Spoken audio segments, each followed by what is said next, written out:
Girivardhari Yashodanandan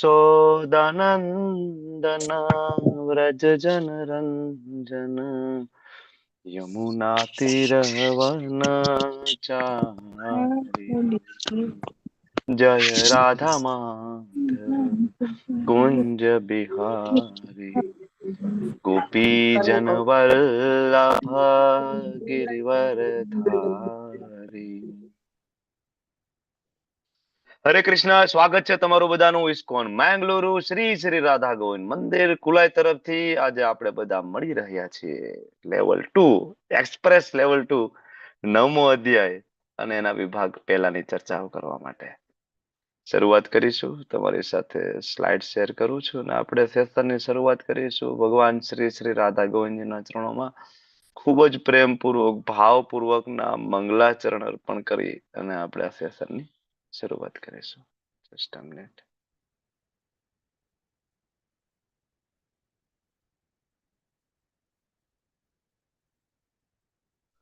okay, slide visible છે પ્રભુ? Yes પ્રભુ. ઓકે, રાધા ગોવિંદજીના દર્શન થાય છે ને તમને બધાને? સરસ, શરૂઆત કરીએ ભગવાનને ખૂબ પ્રેમપૂર્વકની પ્રાર્થનાઓથી, મંગલાચરણથી. ઓમ અજ્ઞાનતિમિરાન્ધસ્ય જ્ઞાનાંજન શલાકયા ચક્ષુરુન્મિલિતમ યેન તસ્મૈ શ્રી ગુરુવે નમઃ. શ્રી ચૈતન્ય મનોભીષ્ટમ સ્થાપિતમ યેન ભૂતલે સ્વયં રૂપ કદા મહ્યમ દદાતિ સ્વપદાંતિકમ.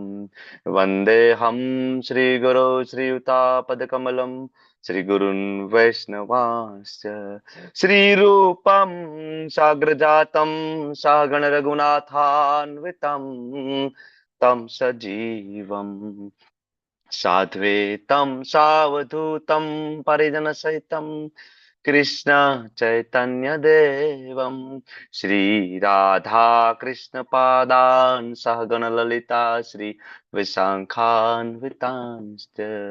હે કૃષ્ણ કરુણા સિંધુ દીનબંધુ જગતપતે ગોપેશ ગોપિકા કાંત રાધા કાંત નમસ્તુતે. તપ્ત કાંચન ગૌરાંગી શ્રી રાધે વૃંદાવનેશ્વરી વૃષભાનુસુતે દેવી પ્रणमामि हरिप्रिये. वाञ्छाकल्पतरुभ्यश्च कृपा सिन्धुभ्य एव च पतितानां पावनेभ्यो वैष्णवेभ्यो नमो नमः. नमो विष्णुपादाय कृष्णप्रेष्ठाय भूतले श्रीमते जयपताका स्वामिनिति नामिने. नमो आचार्यपदाय निताय कृपाप्रदायिने गौरकथा धाम दया नगर ग्राम तारिणे.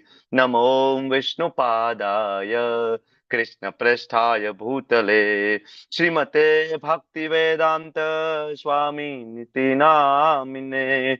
नमस्ते सरस्वती देवे गौरवाणी प्रचारिणे निर्विशेष शून्यवादी पाश्चात्य देश तारिणे.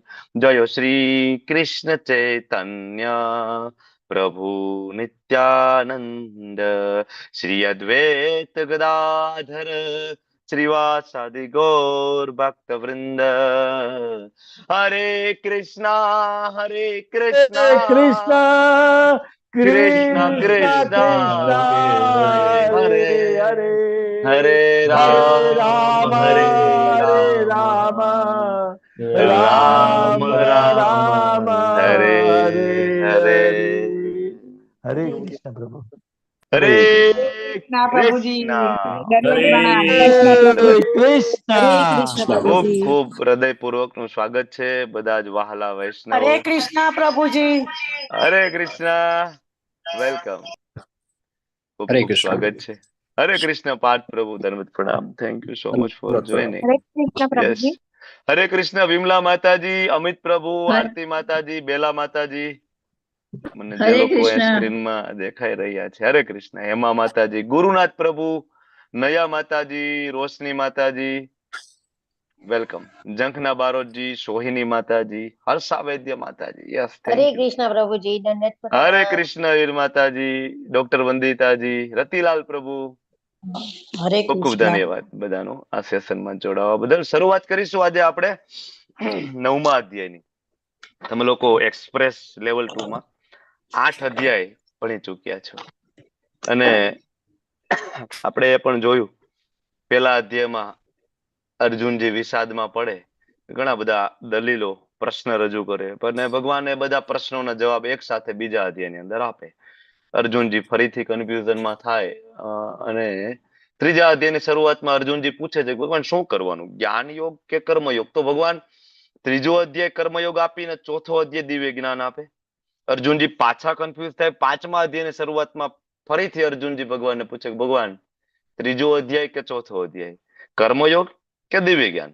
તો ભગવાન કૃષ્ણ ભાવના યુક્ત કર્મયોગ નામનો 5મો અધ્યાય આપે અને ભગવાન અર્જુનને ધીમે ધીમે ધીમે ધીમે કર્મકાંડમાંથી નિષ્કામ કર્મયોગ તરફ દોરી જાય. બરાબર, એ બધું પૂરું થયું અને 6ઠા અધ્યાયમાં ભગવાન અર્જુનનો ખૂબ મહત્વનો જે પ્રશ્ન હતો, જે દુવિધા હતી, હું બધું છોડીને જંગલમાં જતો રહું? તો ભગવાન કે હું તને ચલો અષ્ટાંગ યોગ સમજાવું. તેના માટે ભગવાન આખું ચેપ્ટર 6ઠો અધ્યાય અષ્ટાંગ યોગ આપે અને અષ્ટાંગ યોગના અંતે ભગવાન કન્ક્લુઝન આપે. અને સર્વશ્રેષ્ઠ યોગ કયો છે? બોલો, શું કન્ક્લુઝન આપે 6ઠા અધ્યાયના અંતે? ભક્તિ યોગ. ભક્તિ ભક્તિ યોગ. કયો શ્લોક છે?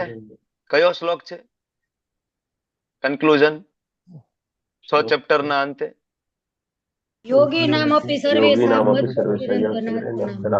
હા, યોગી નામ અપી સર્વેષાં મદ્ગતેન અંતરાત્મના શ્રદ્ધાવાન ભજતે ભજતે યો મામ મામ કોને?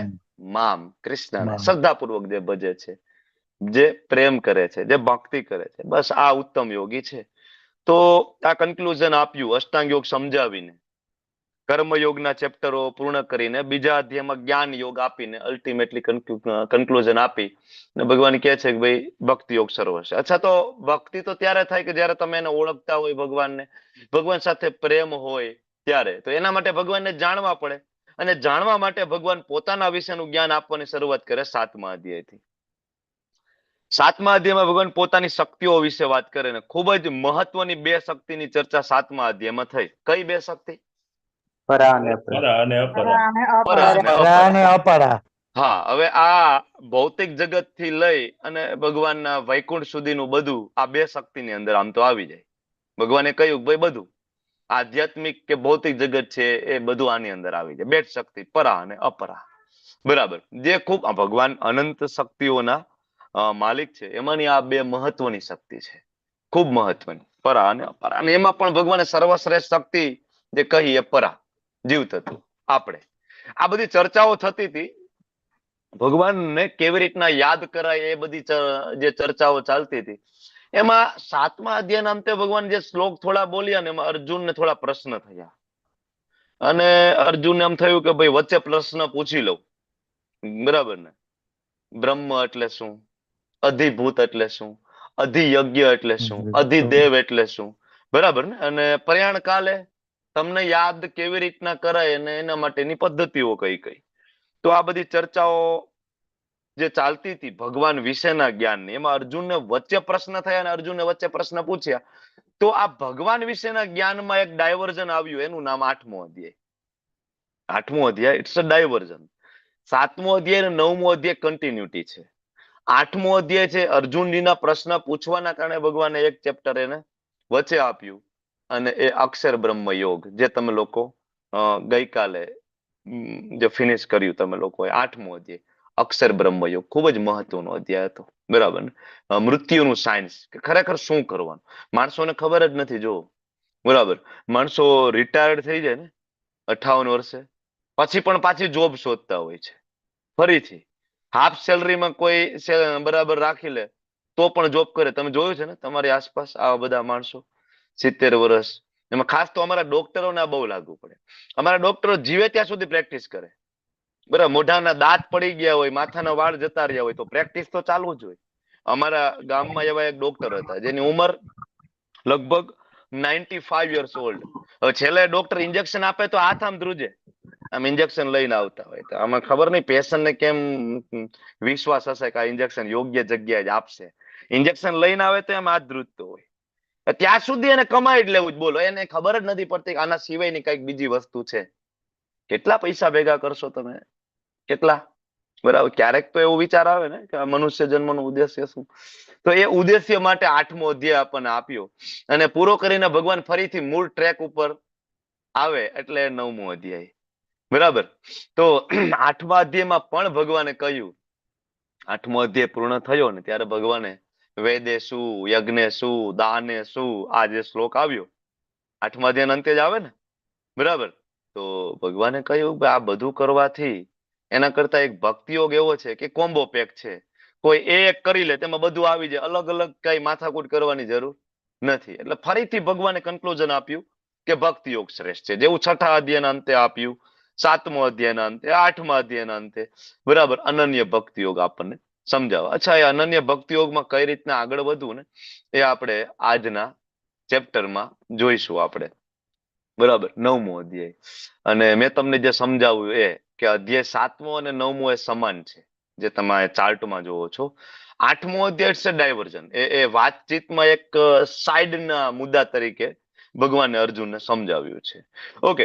તો સૌથી ગોપનીય જ્ઞાન, પરમ ગુહ્ય જ્ઞાન અથવા રાજવિદ્યા રાજગુહ્ય યોગ નામનું જે ચેપ્ટર છે એના અલગ અલગ 5 વિભાગ લીધા છે અને એ આજે આપણે સમજવાની કોશિશ કરીશું. 5 વિભાગમાંથી આપણે ટ્રાય કરીશું કે પેલા 3 વિભાગ આજે આપણે કવર કરીએ. જેમાં સૌથી મહત્વનો પહેલો વિભાગ છે ભગવાન વિશે સાંભળવું. પરમ ગુહ્ય જ્ઞાન જે છે એ સાંભળવાથી શું થાય, કોણ સાંભળી શકે અને સાંભળવા માટેની પદ્ધતિ શું. બરાબર. આની ચર્ચા આપણે કરીએ પહેલા શ્લોકમાં. અને પહેલા શ્લોક જે છે એ સ્વયં ભગવાન, કારણ કે કન્ટિન્યુટી 7મા અધ્યાયની હતી ને એટલે અહીંયા અર્જુનનો કોઈ પ્રશ્ન નથી. સમજ્યા તમે? કારણ કે 7મા અધ્યાયમાં પરમેશ્વર વિશેનું જ્ઞાન, પોતાના વિશેનું જ્ઞાન આપવાની જે શરૂઆત થઈ એમાં ડાયવર્ઝન આવીને ભગવાન મેન ટ્રેક ઉપર ચડીને પાછું પોતાનાથી ચાલુ કરે છે. શ્રી ભગવાન ઉવાચ ઇદમ તુ તે ગુહ્યતમમ પ્રવક્ષ્યામિ અનસૂયવે જ્ઞાનમ વિજ્ઞાન સહિતમ યજ્ઞાત્વા મોક્ષસે શુભાત. અચ્છા, આ જ્ઞાન પ્રાપ્ત કરવાની લાયકાત શું? આમાં એક શબ્દ બહુ મહત્વનો છે જે આપણે લેવલ 1માં ચર્ચા કરીએ છીએ. કયો શબ્દ છે? બોલો. અનસૂયવે. આમ તો શ્લોકના એક એક શબ્દ એવા છે જેના ઉપર એક એક ક્લાસ લઈ શકાય. બરાબર. પણ આપણે લેવલ 1 ઉપર એક શબ્દ ઉપર ફોકસ કરતા હોય, લેવલ 2માં થોડુંક ડિટેલમાં જઈ અને આપણે બરાબર બીજા પ્રભુપાદના તાત્પર્યમાં એમાં ફોકસ કરીને લેવલ 2માં આપણે આગળ વધતા હોય. ઓકે. તો અહીંયા ભગવાન એમ કે છે કે ઇદમ તુ તે ગુહ્યતમમ. હવે જ્ઞાનના જે મુખ્ય 3 પ્રકાર છે ભગવદ ગીતાની અંદર આવે છે અને એના માટે તમારે હેન્ડરેસ કરવાનું છે, ડાયરેક્ટ બોલવાનું નથી. તો એ કયા 3 ગુહ્ય જ્ઞાન છે એ ભગવદ ગીતાની અંદર આવેલા છે તમારે બોલવાનું છે અને મને કહેવાનું છે. લલિત કુમાર વેદ પ્રભુનું એડ્રેસ છે. બોલો. બીજા કોઈ છે? એનીબડી? ઓકે. કમલ પ્રભુ, હિરલ માતાજી, સંજય પ્રભુ, અનિતા માતાજી. સરસ. તો આપણે સંજય પ્રભુથી ચાલુ કરીએ. બોલો સંજય પ્રભુ, તમારે ખાલી ગુહ્ય જ્ઞાન વિશે કહેવાનું છે. ગુહ્ય. હરે કૃષ્ણ પ્રભુ. હરે કૃષ્ણ. બોલો બોલો. ગુહ્યતમ, ગુહ્યતર અને ગુહ્યતમ. આ લાસ્ટ યાદ નથી. ગુહ્યતમ અને ગુહ્યતર એવું છે. હા. ગુહ્ય, ગુહ્યતર અને ગુહ્યતમ. હા, તમે ગુહ્ય વિશે ખાલી બોલો. ચાલો. ખ્યાલ છે? હરે કૃષ્ણ. ના પ્રભુજી, એક ખ્યાલ નથી. ઓકે. પ્રકારની ખબર હતી. ખૂબ સરસ પ્રભુ. થેન્ક યુ પ્રયત્ન કરવા બદલ. વંદિતા માતાજી બોલો ગુહ્ય જ્ઞાન વિશે. ગુહ્ય જ્ઞાન એ છે કે હું કોણ છું, હું શરીર નથી, આત્મા છું. હા. અને કયા ચેપ્ટરમાં આવે? સેકન્ડ ચેપ્ટરમાં. Second chapter. હરી બોલ. Yes, thank you. કમલ પ્રભુ બોલો એના પછીનું લેવલનું જ્ઞાન.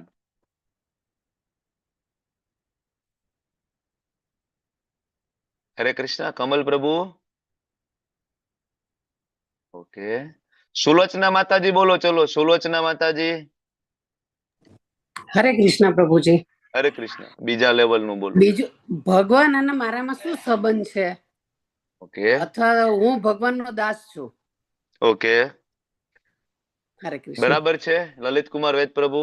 બીજા લેવલ નું જ્ઞાન. આમ નોર્મલી આપણે એમ કહીએ છીએ હું કોણ છું, પછી આપણે મારો ભગવાન સાથે સંબંધ શું છે, બરાબર. પણ બીજું ભગવાનની શક્તિ વિશે કહી શકાય એમાં. બરાબર છે. 7મા અધ્યાયનું પણ આવી શકે એમાં. હા, ચેપ્ટર 7મું. પેલું હું કોણ છું, અચ્છા બીજું ભગવાન કોણ છે, યસ, અને એનો ભગવાન સાથે મારો સંબંધ શું મારો છે, સંબંધ શું છે. અચ્છા એ સંબંધને ભગવાનની હા, શક્તિ. ભગવાનની શક્તિ, પરા અને અપરા, 7મો અધ્યાયની અંદર જે ચર્ચા થઈ. હવે એના પછી ઉપરના લેવલનું જ્ઞાન છે ગુહ્યતમ, સૌથી ઉપર. એ જ્ઞાન કયું? ગુહ્યતમ. જય શ્રી માતાજી, જય શ્રી સેજપાલ માતાજી. હું કૃષ્ણનો સનાતન દાસ છું અને મારે કૃષ્ણ ભાવનામૃતમાં રહીને મારે ભક્તિ કરવાની છે.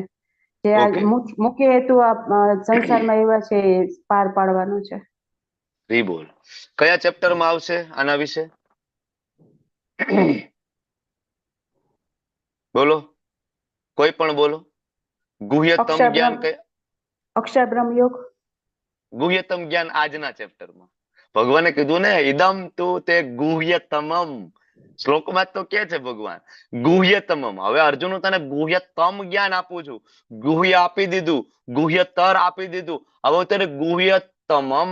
એ પ્રશ્નની અંદર તો જવાબ છે ગુહ્યતમમ. અચ્છા, ગુહ્યતમ જ્ઞાન નો જે શ્લોક છે એ કયો શ્લોક છે? ગુહ્યતમ જ્ઞાન એક આ 9મા અધ્યાયમાં આવશે. સેમ પદ રિપીટ થશે 18મા અધ્યાયમાં. હવે થોડું ક્લુ મેં આપી દીધું, બોલો. મન મના મત ભક્તો. હા, મન 34 અને મના. 18:65. હા, મન મના આપો મત ભક્તો મધ્યાજી મામ નમસ્કુરુ. આ ગુહ્યતમ જ્ઞાનની વાત છે. આ બધું લખી લેવું, આની નોટ બનાવી લેવી, કારણ કે આ તો બહુ મહત્વનો પ્રશ્ન છે. ગુહ્ય, ગુહ્યતર અને ગુહ્યતમ ગમે ત્યારે આપણને પૂછે તો આપણે આવડવું જોઈએ. કયા ચેપ્ટરમાં છે એ પણ આપણને આવડવું જોઈએ. ઓકે, તો ભગવાન કહે છે કોને હું ગુહ્યતમ જ્ઞાન આપું? તો કે ભાઈ જેનામાં એક ક્વોલિટી હોય અનસૂયવ્ય વાળી.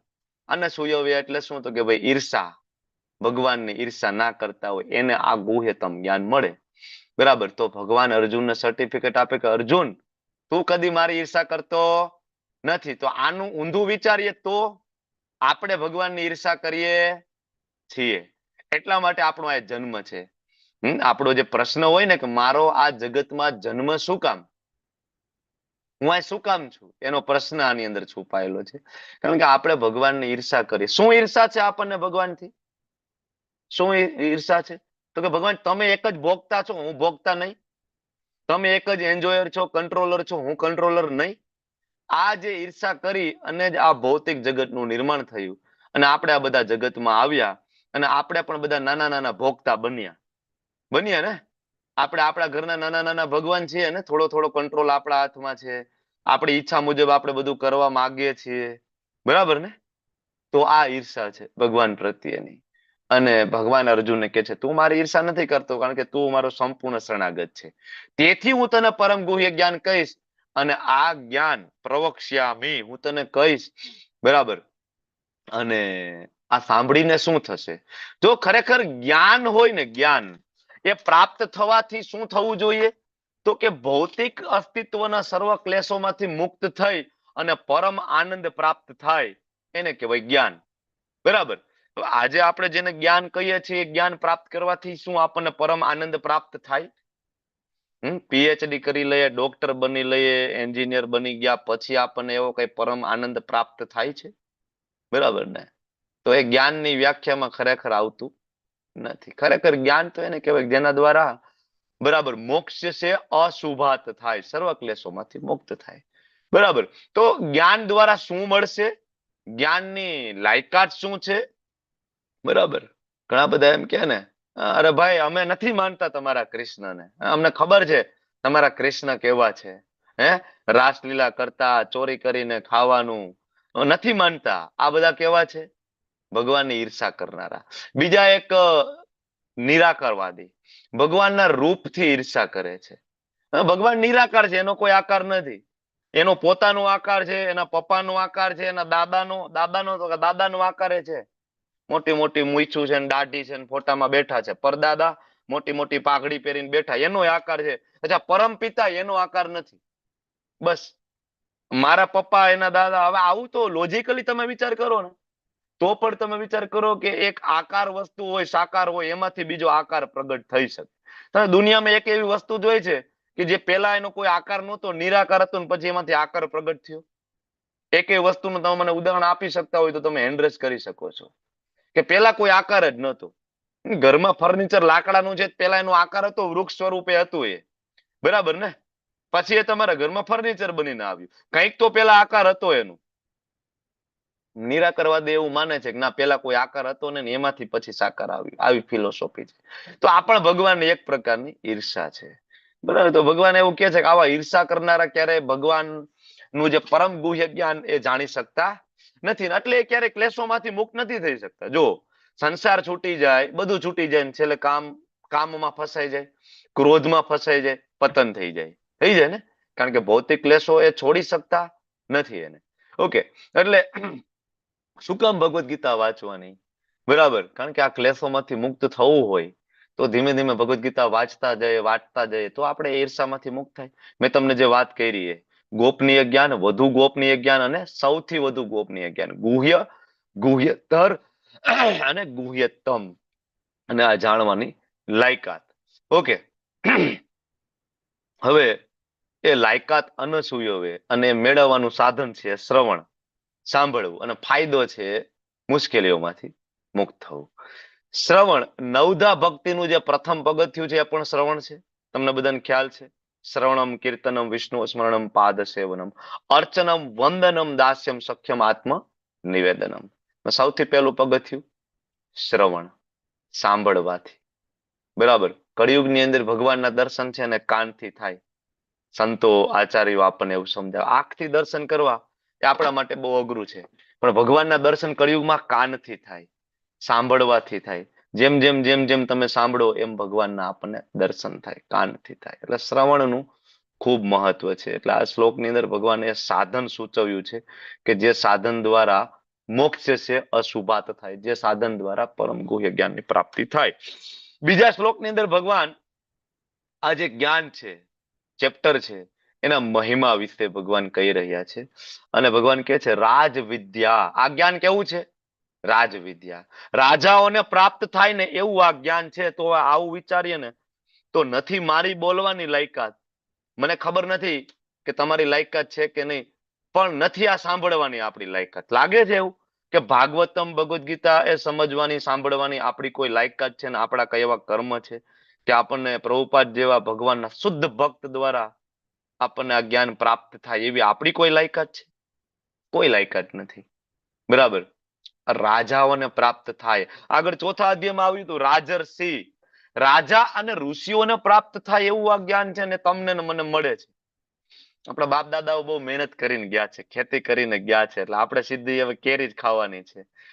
પ્રભુપાદ છે આખી રાત જાગી અને 1 કલાક ને 2 કલાક માત્ર સૂઈ અને આપણા માટે બુક્સ મૂકીને ગયા, પણ આપણને રીડિંગ કરવામાં કોઈ રુચિ થતી નથી. આપણે લેવલ 2 ના સાધના ચાર્ટમાં વાંચનના કોલમમાં આપણે મોટું ઈંડું મૂકીએ છીએ, અથવા તો બહુમાં બહુ તો 10 મિનિટ, 15 મિનિટ અને 20 મિનિટ આટલું મૂક્યા. હા, ઠીક છે. પ્રભુપાદ આજ સવારના ભાગવતમના લેક્ચરમાં તમે લોકો સાંભળતા હશો તો એક સરસ મજાનો પ્રસંગ કહ્યો, બરાબર? શ્રુત કીર્તિ પ્રભુને, બરાબર, પ્રભુપાદના પર્સનલ આસિસ્ટન્ટની વાત થતી હતી. તો પ્રભુપાદે કહ્યું ને છેલ્લા એક શબ્દ તો વાંચીશ ને, એક શબ્દ, એટલે હું તમને લોકોને કહું છું શ્રવણ, સાંભળો. બરાબર, પ્રભુપાદની બુક વાંચો, સાંભળો, બરાબર, લેક્ચર સાંભળો, એ બહુ જરૂરી છે. રાજ વિદ્યા આપણને મળ્યું છે, આપણા ઉપર બહુ મોટી કૃપા છે. સર્વ વિદ્યાઓનો રાજા છે, કારણ કે બીજા ઘણી બધી પ્રકારના જ્ઞાન છે, ભૌતિક જ્ઞાન છે, પણ એ બધા જ્ઞાન પ્રાપ્ત કરવાથી નથી આપણને પરમ આનંદ પ્રાપ્ત થતો, બરાબર, કે નથી આપણને વૈકુંઠની ગતિ પ્રાપ્ત થતી, કે નથી આપણને મનુષ્ય જીવનનો ઉદ્દેશ્ય પ્રાપ્ત થતો. તો આ જ્ઞાન કેવું છે? રાજ વિદ્યા, સર્વ વિદ્યાઓનો રાજા છે. બીજા બધા જ્ઞાનની અંદર અપડેટ આવે. ભગવદ્ ગીતામાં અપડેટ આજ સુધી આવ્યું નથી. કોઈને એવું લાગ્યું કે નહીં પેલા 700 શ્લોકો હતા ને હવે 5 શ્લોક ઉમેરવા પડે એવું છે કળિયુગમાં? સાંભળ્યું ક્યારે એવું કે ના ના 700 શ્લોક હતા ને હવે આમાં 10 શ્લોક એવા છે જે કળિયુગમાં લાગુ પડતા નથી? આવું જોયું જ ક્યારે? નહીં. એ જ 700 શ્લોકો અર્જુનજીને આપ્યા, વિવસ્વાનજીને આપ્યા ને એ જ પરંપરા માંથી આપણને પ્રાપ્ત થયું ને સેમ એઝ ઇટ ઇઝ અત્યારે પણ લાગુ પડે. બાળકોને લાગુ પડે, ગૃહસ્થોને લાગુ પડે, બિઝનેસમેનને લાગુ પડે, સાયન્ટિસ્ટોને લાગુ પડે. બધા વર્ગના લોકોને ભગવદ ગીતામાંથી એના પ્રશ્નના જવાબ મળે. કોઈ એવું ના કહી શકે કે મારા પ્રશ્નનો જવાબ ભગવદ ગીતામાં નથી. આપણને ના મળે એ વસ્તુ જુદી છે, બરાબર. બાકી એમાં બધા પ્રશ્નનો જવાબ છે. એટલે રાજવિદ્યા, આપણે જે વિદ્યા પ્રાપ્ત કરી, તમને ખબર છે ને, આપણે તો કેટલું, આપણા સિલેબસ કેવડો હતો આપણે ભણ્યા એનો, તો કે સમુદ્ર જેવો. એમાંથી વાંચ્યું કેટલું આપણે બધાએ, તો કે નદી જેટલું, બરાબર. એમાંથી સમજાણું કેટલું, તો કે એક ડોલ ભરાય એટલું, બરાબર. આવું જ થયું ને આપણે જે ભૌતિક જ્ઞાન પ્રાપ્ત કર્યું, ડિગ્રીઓ લીધી, બરાબર. સમજાણું કેટલું? ડોલ જેટલું, બરાબર. અને એમાંથી લખીને કેટલું આવ્યા પેપરમાં? એક ગ્લાસ જેટલું. માર્ક કેટલા આવ્યા આપણને? તો કે ઢાંકણીમાં પાણી હમાય એટલા. અને એમાં પછી કુદાકો મારીને ડૂબી જવાનું. આ ભૌતિક જ્ઞાન છે. અલ્ટિમેટલી કઈ સરવાળે પ્રાપ્ત થતું નથી. આ ઠીક છે, થોડા ઘણા ભૌતિક સુખો પ્રાપ્ત થાય એ, પણ જો એ કૃષ્ણ કોન્શિયસમાં લગાડીએ તો બરાબર છે. બાકી ખાલી ભૌતિકતા માટે હોય તો મેં હમણાં તમને કહ્યું એમ કે છેલ્લે આમ હાથ ધ્રુજતો હોય, હાથમાં ઇન્જેક્શન હોય, બરાબર. એ ઇન્જેક્શન આપતા આપતા એ ખબર નહીં ક્યારે પોતાની ટિકિટ કપાઈ જશે. સામેવાળાને તો બચાવતા બચાવશે, એની ક્યારે ટિકિટ કપાઈ જાય એનું નેઠો નથી.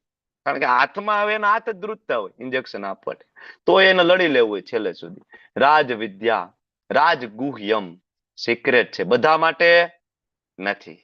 છે બધા માટે. કેટલા પાર્ટિસિપન્ટ છે? 85. અહીં ગુજરાતની પોપ્યુલેશન કેટલી? અહીં તો ઝૂમ ક્રેશ થઈ જવું જોઈએ કે નહીં, બરાબર ને? પણ નથી થતું. થાય છે ક્યારે? બરાબર. કારણ કે આપ બધા માટે નથી.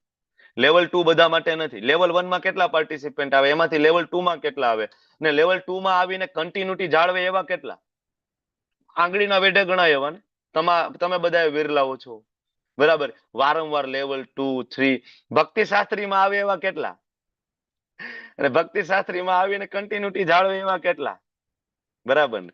રજીસ્ટ્રેશન તો આપણે કરાવી નાખીએ, બરાબર ને? પછી કન્ટિન્યુટી જળવાય એવા કેટલા? બરાબર. તો પરમ ગુહ્ય જ્ઞાન છે, બધા માટે નથી, બરાબર. ટોપ સિક્રેટ નોલેજ છે. ભગવાન કહે છે પરમ ગુહ્ય જ્ઞાન બધા માટે નથી. ઓકે. પવિત્રમ, વિશુદ્ધતમ જ્ઞાન છે. જેવું ભગવદ ગીતાનું જ્ઞાન સમજાય એની મેળે મેળે ચેતો દર્પણ માર્જનમ થાય. ઉત્તમમ, જે તમ નામ જે અંધકારમાંથી બહાર કાઢે ને ઉત્તમ. પ્રત્યક્ષ, પ્રત્યક્ષ આત્માનો પ્રત્યક્ષ વગમ ધર્મ્યમ, આત્માનો પ્રત્યક્ષ સાક્ષાત્કાર કરાવ. તમને ખબર પડે કે હું શરીર નથી, હું આત્મા છું. ધર્મ્યમ, ધર્મની પૂર્ણતા. જીવેર સ્વરૂપ હોય કૃષ્ણ નિત્ય દાસ. આ આપણો ઓરિજિનલ ધર્મ છે. આ ધર્મની પૂર્ણતા આપણને સમજાવી શકે. અને કેવું છે? સુસુખમ. કેવું છે? સુસુખમ. જ્ઞાન યોગ સુસુખમ છે. વેદો વાંચવા, હા, સંસ્કૃત, પાણીનીનું ગ્રામર. કર્મયોગ સુસુખમ છે. કર્મયોગ સવારથી લઈને સાંજ સુધી કર્મ. અચ્છા, અષ્ટાંગ યોગ સુસુખમ છે? નથી ને, બરાબર. પણ ભક્તિ યોગ સુસુખમ છે. કેવું છે? હમણાં આપણે એમ કહીએ કે ના ના ચલો કેદારનાથ જવું છે, અને કેદારનાથની યાત્રા છે, અને ત્યાં જઈને કોઈ કીર્તન નહીં, કોઈ પ્રસાદ નહીં, અને બસ ઠંડા બરફમાં આપણે બધા બેસવાનું છે, સાધના કરવાની છે. ઓ, કેટલા લોકો આમાંથી રજીસ્ટ્રેશન કરાવવા તૈયાર છે? હા, 2 દિવસ, જાજુ નહીં, 48 કલાક આપણે જઈએ કેદારનાથ, બદ્રીનાથ, અને ત્યાંની ઠંડીમાં આપણે અષ્ટાંગ યોગની સાધના કરવી છે. કોઈ છે વિરલાઓ રજીસ્ટ્રેશન માટે? પણ હમણાં હું એમ કહું, રમેશ પટેલ પ્રભુ કે હું આવીશ, બરાબર. તો હમણાં હું એમ કહું ડાકોરની યાત્રા છે, તો કેટલું રજીસ્ટ્રેશન થઈ ગયું છે? હા, હમણાં એના પછી દ્વારકાની યાત્રા આવે છે, બરાબર. અમે લોકો ગયા હતા ઓન પાઠ પ્રભુ, બરાબર. તો તમારા બધા માટે અલગ અલગ ફેસિલિટી પ્રોવાઈડ કરવા માટે અમે લોકો ગયા હતા. શું સુખમ એ પ્રોસેસમાં. એટલો અમને તો ત્યાં આ સેવામાં લાગવાનો એટલો આનંદ છે. અમે પાર્થ પ્રભુ ગયા, અલગ અલગ પ્રોપર્ટીઝ જોઈ, તો એ હજી તો યાત્રા થઈ નથી, તો અમને યાત્રાને અમે વિઝ્યુલાઇઝ કરી શકીએ છીએ કે અહીંયા આ લોકો આવશે, આવી વ્યવસ્થા અમે આપશું, આવો અમે પંડાલ બનાવીશું, અહીંયા અમે કીર્તન કરીશું. એટલો આનંદ, ખાલી વિચારવામાં એટલો આનંદ છે. રિયાલિટીમાં કેટલો બધો આનંદ આવશે. આપણે સાથે મળીને દ્વારકા જઈશું, સાથે મળીને ડાકોર જઈશું, કેટલો આનંદ આવશે. બરાબર ને? ગોમતીજીમાં સ્નાન કરીશું, કથા કીર્તન છે. શું સુખમ, ભગવાને સ્વયં કહ્યું શું સુખમ. બરાબર, આ જ્ઞાન કેવું છે? શું સુખમ. અને બીજું કર્તુમાં અવ્યયમ, એક વખત આવી જાય પછી જાતું નથી. બાકી બધામાં ફરીથી એકડે એક ને એ ફોર એપલ, પણ ભગવદ ગીતામાં એવું નથી. અને આના વિશે ભગવાને કયા અધ્યાયમાં શું કહ્યું છે તમારે મને કહેવાનું છે. અર્જુને પ્રશ્ન કર્યો તો ભગવાન કોઈ ભક્તિ કરે અને ભક્તિમાંથી પતન થાય, બરાબર, તો હવે એને ભૌતિક જીવન પણ ના બરાબર જીવ્યું અને ભક્તિ કરીને તમે પણ ના મળ્યા, તો ભગવાન ધોબીનો કૂતરો ઘરનો એને ઘાટનો એને આવું થાય કે શું? તો ભગવાન એનો જવાબ આપ્યો કયા અધ્યાય મને શું તમારે આન્સર આપવાનો, બોલો. 7મા અધ્યાયમાં. સાતમા અધ્યાયમાં નહીં, ચાલો 8મા અધ્યાયમાં ને પ્રભુ. 8મા અધ્યાયમાં નહીં, હવે તમે બોલો. 6માં 6.34 કયો શ્લોક છે? કયો શ્લોક? એ તો છે જ, પણ એક્ઝેક્ટ ભગવાને અર્જુને જે પ્રશ્ન પૂછ્યો ને એના આન્સર પ્રભુજી એ નહીં. 6થા અધ્યાયમાં શુચિનામ શ્રીમતામ ગેહે યોગો ભ્રષ્ટો વિજાયતે. હા, યાદ આવ્યું તમને? અર્જુને પર્ટિક્યુલરલી 6થા અધ્યાયમાં ભગવાનને પૂછ્યું હતું કે ભગવાન, આ યોગમાંથી કોઈ ભ્રષ્ટ થાય તો શું થશે? અધોગતિ થઈ જશે? તમારી કરેલી એક માળા વેસ્ટ જશે? તમારે પ્રસન્નતા માટે ભક્તોની સાથે કરેલી એક યાત્રા છે એની વેસ્ટ જશે? એ ડાકોર જશે, કીર્તન કરશે, દ્વારકા જશે, કીર્તન કરશે, જપ કરશે, ગોમતી સ્નાન કરશે, અને પછી માયાદેવીનો કઈ પંજો પડી જાય અને ભક્તિમાંથી પતન થાય તો એનું વેસ્ટ જશે? ભગવાન કે નહીં અર્જુન, એવું ક્યારે નહીં થાય. બરાબર, હું એને ઓપોર્ચ્યુનિટી આપીશ, હું એને બીજી તક આપીશ કે એની ભક્તિ ફરીથી શરૂ કરી શકે છે. ક્યાં જવાબ આપ્યો? 6થા અધ્યાયમાં. એટલા માટે કર્તુમાં અવ્યયમ. બરાબર, ખાલી 41 છે ને સૂચિનામ. અચ્છા, પ્રશ્ન ત્યાંથી ચાલુ થશે 6.34 થી 41. હા, બરાબર છે, થેન્ક યુ. તો ત્યાં 6થા અધ્યાયમાં આ બધી ચર્ચાઓ થઈ. ખાલી સાંભળવાથી આ વસ્તુ પ્રાપ્ત થાય છે, ખાલી સાંભળવાથી. હવે તમે મને એક ભગવાનના પરમ ભક્તનું નામ આપો કે એને ભક્તના મુખેથી ખાલી સાંભળવાથી પરમહંસની ગતિ પ્રાપ્ત કરી. અને મોટા મોટા ભગવાનના પરમ ભક્તોના એ ગુરુ છે. કોણ છે? ખાલી સાંભળવાથી કોણ? પરીક્ષિત મહારાજ. પરીક્ષિત મહારાજ. ઓકે, આ શ્લોકનું જે તાત્પર્ય છે ને, નારદજી, આ 9.2 નું તાત્પર્ય છે ને, એમાં પ્રભુપાદે આપ્યું છે. હું એ જ બોલી રહી, હું કઈ તમને નવીન નથી પૂછતો. તમારે ખાલી ભાવાર્થ જ વાંચવાનો છે. ભાવાર્થમાં જો પ્રભુપાદે ઉદાહરણ આપ્યું છે. કોનું ઉદાહરણ આપ્યું છે? નારદજી નું આપ્યું છે. નારદજી પૂર્વ જીવનમાં દાસી પુત્ર હતા, તમને ખ્યાલ છે. ક્યાંય વેદો ઉપનિષદો વાંચવા ગયા નથી, કોઈ હિમાલયમાં જપ તપ કરવા નથી ગયા. બરાબર, માત્ર એને એટલું કર્યું કે એમને ત્યાં આવેલા જે મહાન જે ભક્તો હતા, ચાતુર્માસ કરવા માટે આવ્યા હતા ને, એમની સેવા કરી. બરાબર, અને એમનું ઉચ્ચિષ્ટ એમને લીધું. બરાબર, આટલું જ કરવાથી એને પરમ ગતિ પ્રાપ્ત થઈ. અને નારદજી, તમને તો ખબર છે, પરમ ભક્તો જે કઈ છે, મોટા મોટા ભક્તો હોય એમના ગુરુ મહારાજ, એટલે સ્વયં વેદ વ્યાસજીના ગુરુ છે એ કોણ છે? નારદજી છે. ઠપકો આપીને જાય છે ને વેદ વ્યાસજીને. શ્રવણ કરવાથી, ખાલી સાંભળવાથી શું સુખમ. બરાબર, તો રાજવિદ્યા, રાજગુહ્યમ, આ બધી આપણે ચર્ચાઓ કરી. પરમ ગોપનીય જ્ઞાન છે, પવિત્ર, એટલું પવિત્ર આ જ્ઞાન છે કે પાપી પ્રતિક્રિયાના 4 તબક્કા. એમાં પહેલા તો પાપનું બીજ એટલે ખાલી ઈચ્છાઓ, પછી એ પાપ કરવાનું જે કર્મ કરીએ એના દ્વારા આપણું એક જે અપ્રારબ્ધ, જેનું હજી ફળ આપણને મળ્યું નથી, એને કહેવાય અપ્રારબ્ધ, એ જનરેટ થઈ જાય.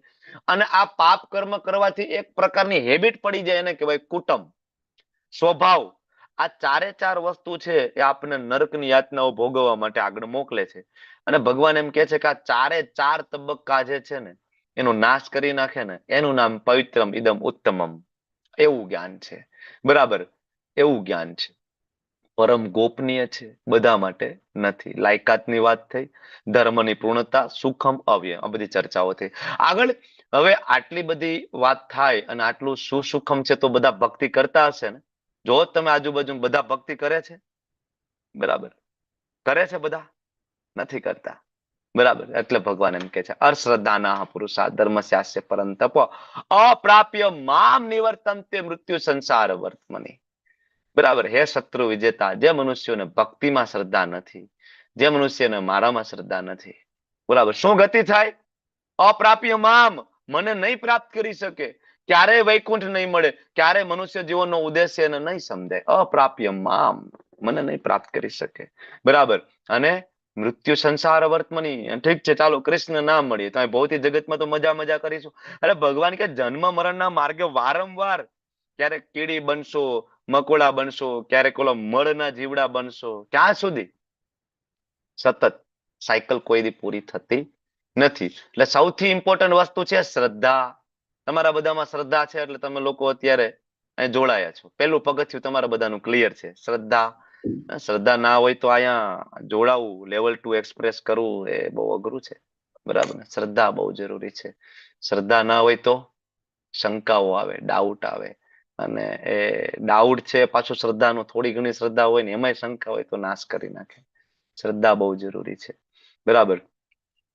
ધર્મ, ખરેખર ધર્મ કોને કહેવાય? ધર્મની વ્યાખ્યા શ્રીલ પ્રભુપાદજી ધર્મ નામની એક બુક છે, તમને ક્યારેક સમય મળે તો વાંચજો. તમને લોકોને આમ તો ભાગવતમના ક્લાસમાં ઘણી વખત પ્રશ્નો પૂછ્યો છે, તમે લોકોએ જવાબ પણ આપ્યો છે કે ધર્મની વ્યાખ્યા એટલે શું? ખરેખર ધર્મ કોને કહેવાય? બોલો, ધર્મ એટલે શું? માનવ જીવનને માનવ જીવનને કેવી રીતે જીવવું એ સમજાવવા માટેની જે નિયમો છે એ બધા ધર્મ. ભગવાન જે કહે ઉપદેશ આપે. હા, પ્રભુજી, હું કોણ રક્ષતી એવું કંઈક છે, આપ્યા હોય એનું પાલન કરવું ધર્મ છે. પ્રભુજી ધર્મૈતિ રક્ષતી એવું કંઈક છે, મને યાદ નથી આવતો શ્લોક. ઓકે, બોલો બીજા કોઈને કઈ કહેવું છે ભાઈ ધર્મ વિશે? હરે કૃષ્ણ.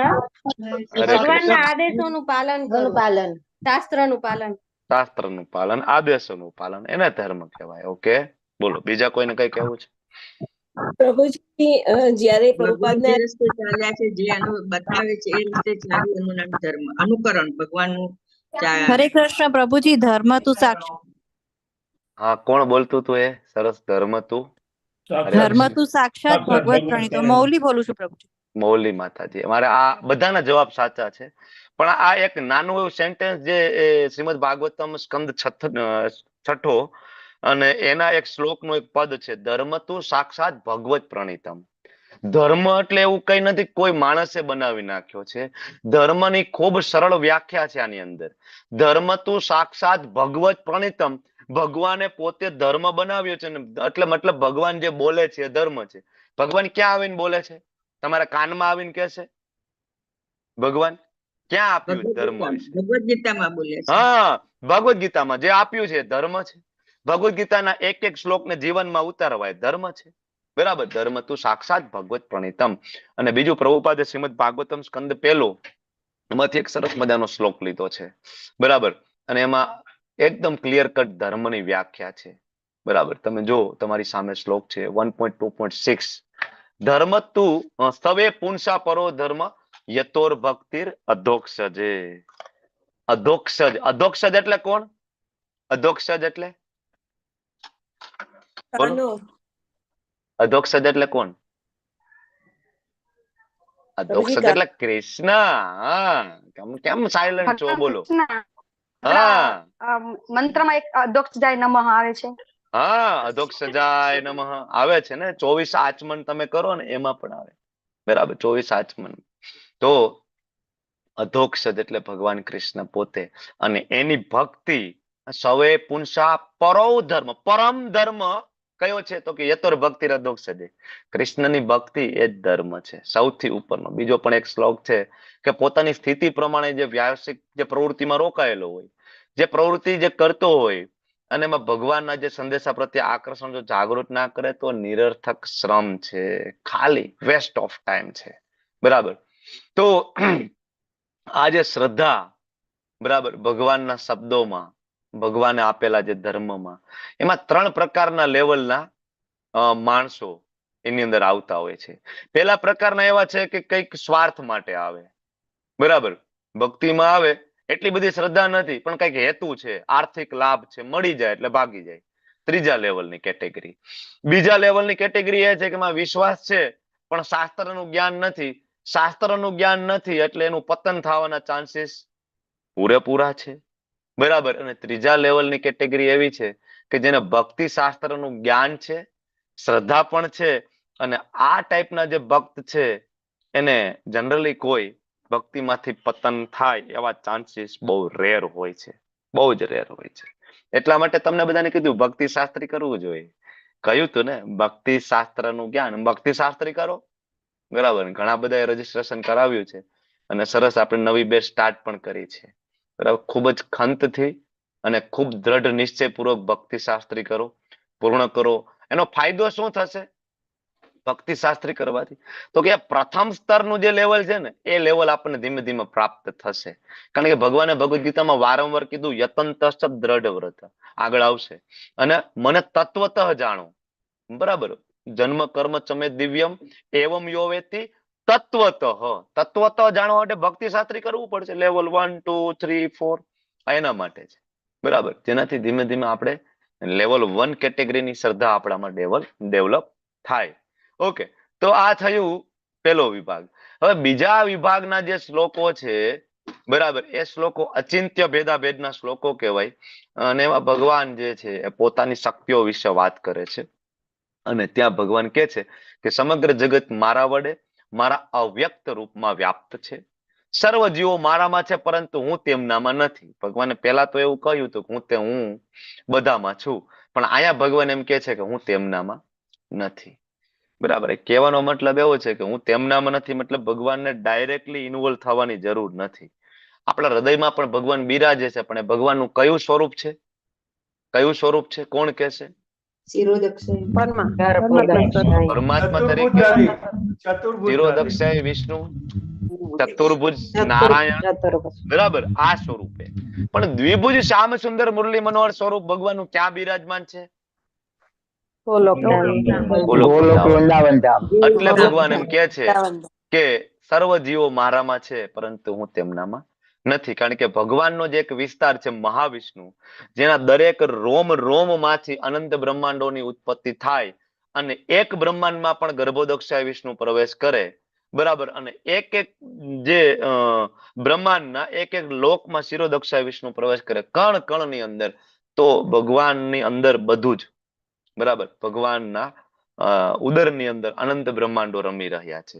ભગવાન કે ઓરિજિનલી હું મારા ધામમાં છું, ત્યાં બિરાજમાન કરું છું. એટલે સર્વ જીવો મારામાં છે પણ હું તેમનામાં નથી. ભગવાનનું અવ્યક્ત રૂપ, બરાબર, જે આપણે જોઈ નથી શકતા. શું કામ? તો કે શીલ પ્રભુપાદ તાત્પર્યમાં એક શ્લોક આપે છે ભક્તિ રસામૃત સિંધુનો, બરાબર. અત શ્રી કૃષ્ણ નામાદિ ન ભવેત ગ્રાહ્યમ ઇન્દ્રિયે. આજે આપણી ભૌતિક ઇન્દ્રિયો છે ને, એના દ્વારા આપણે ભગવાનના નામ, ગુણ, રૂપ, લીલાઓ એનું આપણે સમજી નથી શકતા, એનું આસ્વાદન નથી કરી શકતા. સેવન મુખે જીવા દો સ્વયં એવા સ્ફુરત્યાત, બરાબર. એનામાં જીભ છે એ સૌથી અઘરી ઇન્દ્રિય છે. એટલા માટે જ આપણે પ્રસાદ ગ્રહણ કરીએ છીએ, કીર્તન કરીએ છીએ, જોપ કરીએ છીએ, બરાબર. તો ભગવાનનું અવ્યક્ત સ્વરૂપ છે આપણે આ ભૌતિક ઇન્દ્રિયો દ્વારા આપણે જોઈ નથી શકતા. એટલે ભગવાન એમ કે છે મારા અવ્યક્ત રૂપ. ભગવાન છે, કણ કણમાં બિરાજમાન છે, પણ આપણને દેખાતા નથી. આપણે જોઈ ગયા છે, આપણે સમજી ગયા છે 7મા અધ્યાયની પરા અપરા શક્તિ બધું, બરાબર. પણ છતાં આપણને ભગવાન અહીંયા જોવા નથી મળતા, કારણ કે આપણે ભૌતિક ઇન્દ્રિય લઈને આવ્યા છીએ એટલા માટે, બરાબર. તો ભગવાન, તમે વિચાર કરો કે ધારો કે એક રાજા હોય, એને અલગ અલગ વિભાગો બનાવ્યા હોય, તો પછી એનું નાણાં ખાતું હોય ને બીજા કરવેરા ખાતું, તો એમાં એ વિભાગમાં જે કામ કરનારો માણસ હોય એ કોનો રિપ્રેઝેન્ટેટિવ છે? રાજાનો, બરાબર. હવે રાજાએ પ્રત્યક્ષ એક એક વિભાગમાં ઉપસ્થિત થવાની જરૂર નથી, બરાબર. પણ એ વિભાગમાં કાર્યરત રહેલો માણસ છે એ રાજાનો રિપ્રેઝેન્ટેટિવ છે. તમે જે કરવેરો ભરતા હોય અથવા એના દ્વારા તમને જે કઈ પનિશમેન્ટ મળતી હોય એ કોના દ્વારા? તમે લોકો બાઇક લઈને નીકળો, હેલ્મેટ નથી પહેરેલું, 4 રસ્તા ઉપર તમને પોલીસ રોકે છે, ફાઇન ભરે છે, તો અલ્ટિમેટલી એ ફાઇન લેવો અને બધી સત્તા કોના દ્વારા પ્રાપ્ત થઈ? એ રિપ્રેઝેન્ટેટિવ કોના? ભારત સરકારના. હવે જરૂરી ને, બરાબર ને, પ્રેસિડેન્ટ હોય, રાષ્ટ્રપતિ હોય, આપણું ન્યાયાલય. હવે જરૂરી નથી કે ભાઈ દરેક 4 રસ્તા ઉપર પ્રેસિડેન્ટ ઉભા રહી જાય કે રાષ્ટ્રપતિ ઉભા રહી જાય તમારી પાસે હેલ્મેટનો ટેક્સ બરાબર ફાઇન લગાડવા માટે. જરૂરી છે? નથી. એને એના રિપ્રેઝેન્ટેટિવ મૂકે.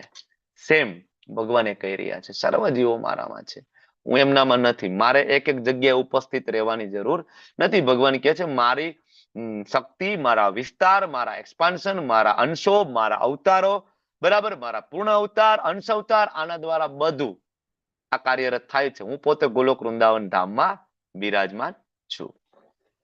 આગળ કે છે તેમ છતાં મારા વડે ઉત્પન્ન બધી વસ્તુઓ મારામાં સ્થિત રહેતી નથી. મારા યોગ ઐશ્વર્યને તો તું જો, સર્વ જીવોનો પાલન કરતા હું છું, સર્વત્ર વ્યાપ્ત હું છું, એટલે મારું બીજું નામ વિષ્ણુ પણ છે.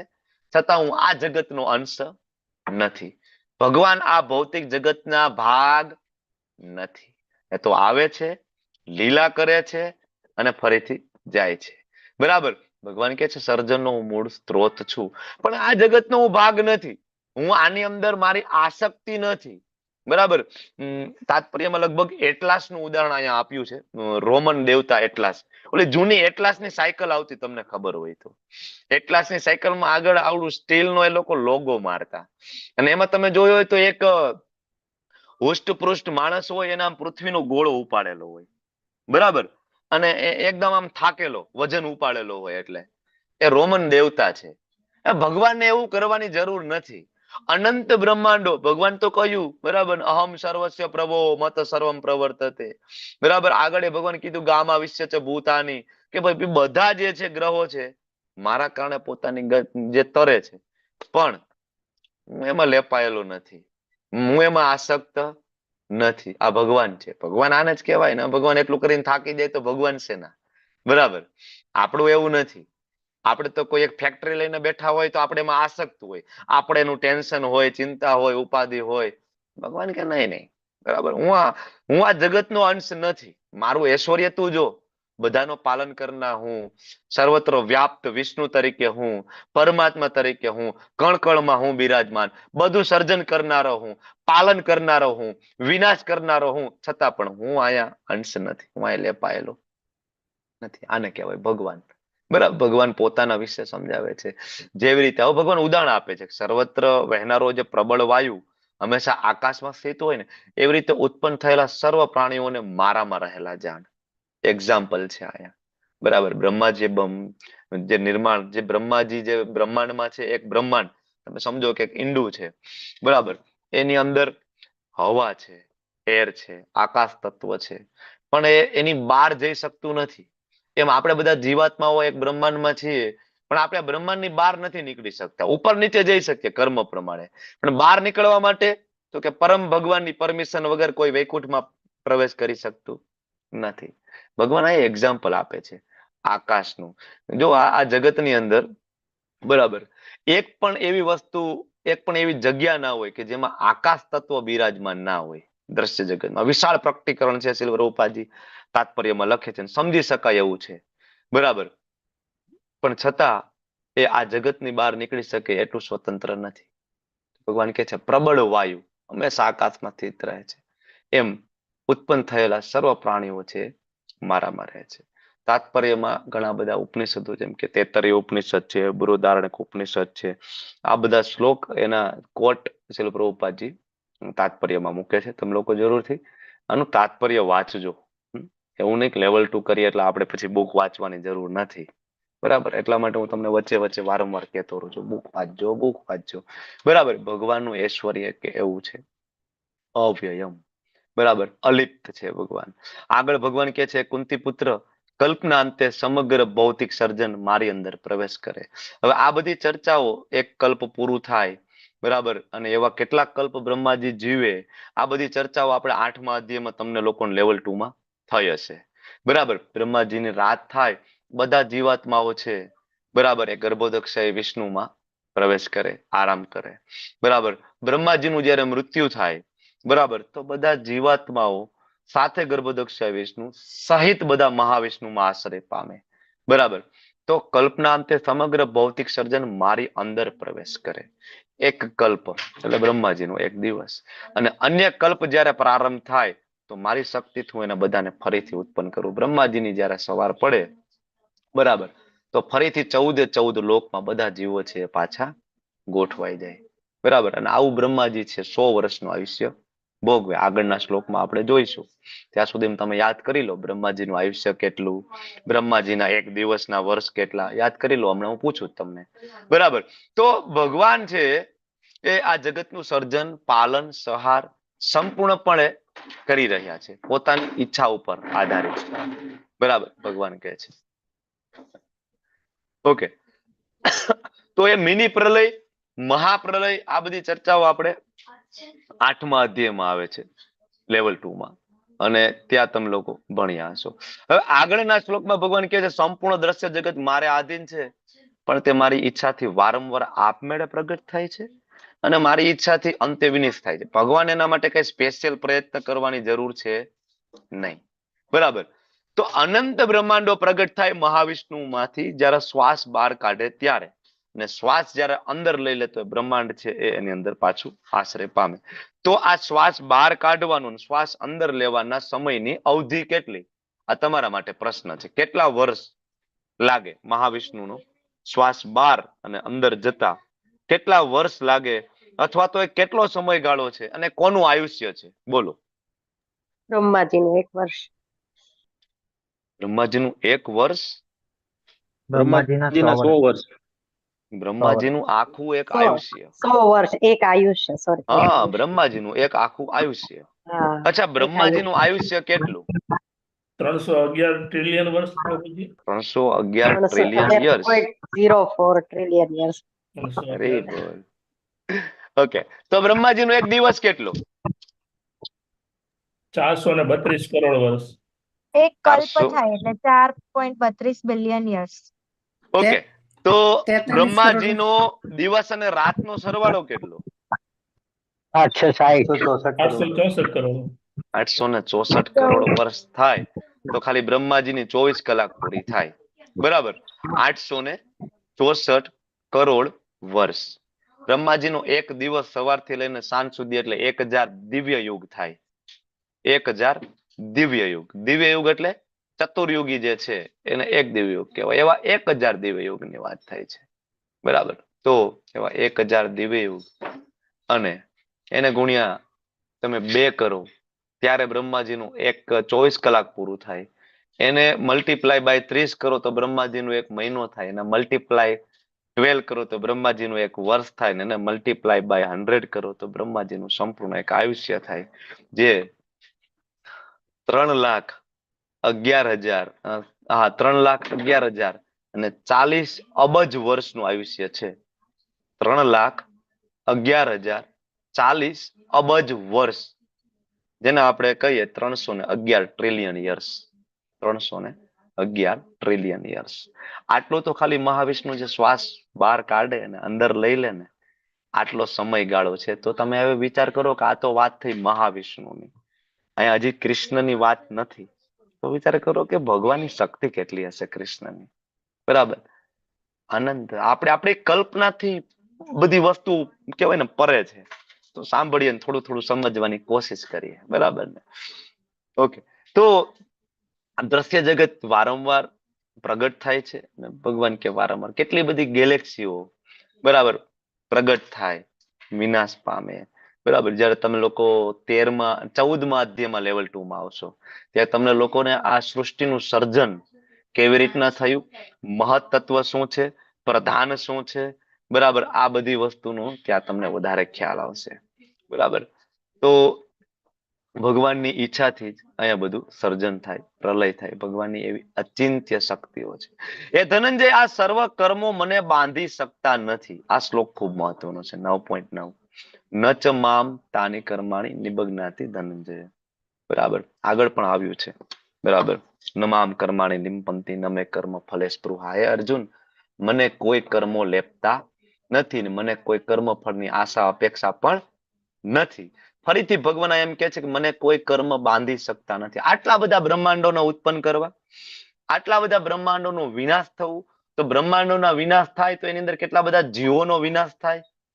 તો ભગવાન કે મને કોઈ કર્મનું બંધન નથી થતું. ઘણા બધા એમ કે 100 કૌરવનું મૃત્યુ થયું એટલે ગાંધારીનો શ્રાપ લાગ્યો કૃષ્ણને એટલે યાદવોનો નાશ થયો. સાંભળ્યું છે ને આપણે? હા, યાદવોનો નાશ શું કામ થયો? તો કે ભાઈ ગાંધારી દ્વારા ભગવાનને શ્રાપ આપવામાં આવ્યો. પણ ભગવાન એમ કે છે અનંત બ્રહ્માંડોનો હું નાશ કરું છું. 100 કૌરવ તો શું વાત છે? અનંત બ્રહ્માંડો, બરાબર.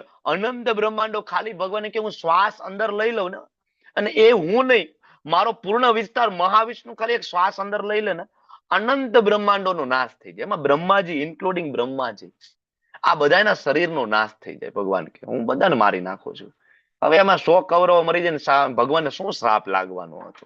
આ સમજવાની વાત છે, બરાબર. ભગવાન ક્લિયરલી કે છે મને કોઈ કર્મ બાંધી નથી શકતા. હું જાણે કે ઉદાસીન રહેલો. અહીંયા કેવા ઉદાસીન એટલે શું? ઉદાસીન એટલે ભગવાન આમ દુખી છે. ઉદાસીન એટલે ભગવાન કે ભાઈ મારા પાર્ષદો છે, મારા વિસ્તારો છે, બ્રહ્માજી સર્જન કરશે, વિષ્ણુજી એનું મેન્ટેન કરશે, શિવજી એનો વિનાશ કરશે, ડિસ્ટ્રક્શન કરશે, આ બધું જોઈ લેશે. આઈ એમ બિઝી. કૃષ્ણ શું કે છે? હું બિઝી છું. ક્યાં? ગોલોક વૃંદાવન ધામમાં મારા પરમ પાર્ષદો, મારા ભક્તો સાથે હું બિઝી છું. આઈ એમ બિઝી. આને કહેવાય ઉદાસીન. ઉદાસીન એટલે આવું નહીં કે બરાબર ભગવાનને કઈ ટેન્શન છે, નહીં. મારે એમાં પર્સનલ ઇન્વોલ્વમેન્ટની જરૂર નથી. મારા વિસ્તારો બધું સંભાળે છે, જોઈ લે છે. મેં મારા રિપ્રેઝેન્ટેટિવ મૂકેલા છે.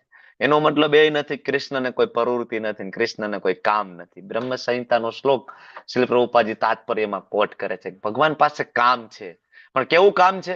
દિવ્ય, આનંદમય, આધ્યાત્મિક. એવા કામમાં ભગવાન હંમેશા વ્યસ્ત રહે છે.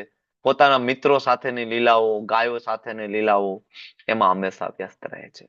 ભગવાન સમજાવી રહ્યા છે.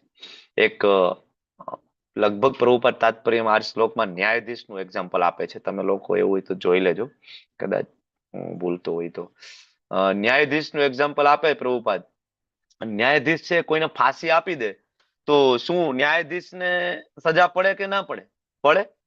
ન્યાયાધીશના આદેશથી ના પડે. તો ભગવાનના આદેશથી અનંત બ્રહ્માંડોનું સર્જન થાય, નાશ થાય, માયાદેવી બધું કાર્ય કરતા હોય, તો ભગવાનને એનાથી કોઈ બરાબર લાભ કે નુકસાન સાથે કંઈ લેવા દેવા નથી. આ સમજવાની જરૂર છે, બરાબર. તો ઓકે, આ સર્જન. હવે અહીંયા એક બીજો એક કન્સેપ્ટ પણ સમજવાનો છે કે અનંત બ્રહ્માંડોનું સર્જન થયું અને અનંત બ્રહ્માંડોમાં બધા જીવો પ્રગટ થયા મહાવિષ્ણુના દ્રષ્ટિપાત દ્વારા. તો એ એક સાથે જ બધા જીવોની ઉત્પત્તિ થઈ છે. તો આમાં ડાર્વિનનો જે ઉત્ક્રાંતિવાદ છે, જે આધુનિક વિજ્ઞાન જે કહે છે ને, એ અહીં ખોટું પડે છે. બરાબર. ત્યાં એવું કહ્યું છે કે પેલા એક કોષી જીવ હતા અને એમાંથી ધીમે ધીમે વાંદરા અને એમાંથી મનુષ્યો બન્યા. પેલા જળચર હોય ને પછી જમીન ઉપર રેંગતા હોય, એ આમ કરતા કરતા ઉત્ક્રાંતિ થતા થતા ઇવોલ્યુશન થતા થતા આપણે મનુષ્ય બન્યા. પણ ભગવાન એમ કહે છે કે ના, એવું કઈ જ નથી. એક સાથે 84 લાખ યોનિઓને સ્થાપિત કરી છે આ જગતની અંદર. ડાર્વિનનો ઉત્ક્રાંતિવાદ છે, ખોટો પડે. નામ એના વૈજ્ઞાનિકો પણ અત્યારે જો પ્રૂવ કરે છે કે ના, એ ખોટું છે, બરાબર, કે ના એવું છે જ નહીં. ઓકે, આ જો વાંદરામાંથી માણસ બનતા હોય તો આજે કોઈ વાંદરામાંથી માણસ બનતો આપણે જોતા નથી કોઈ દિવસ. ઓકે, એટલે આ ભગવદ્ ગીતા વાંચીએ તો આ બધા કન્સેપ્ટ આપણા ક્લિયર થાય. ભગવાન આગળ કહે છે મયા અધ્યક્ષેણ પ્રકૃતિ. આ જે પ્રકૃતિ છે એ કોની અંડરમાં કામ કરે છે? ભગવાન કે મયા અધ્યક્ષેણ. ચર અને અચર સુયતે સચરાચર. ચર હોય કે અચર, બધું જ ભગવાનની શક્તિ દ્વારા ઉત્પન્ન થાય. દેખરેખ ભગવાનની છે, કામ કરે છે માયાદેવી, દુર્ગા દેવી, બરાબર.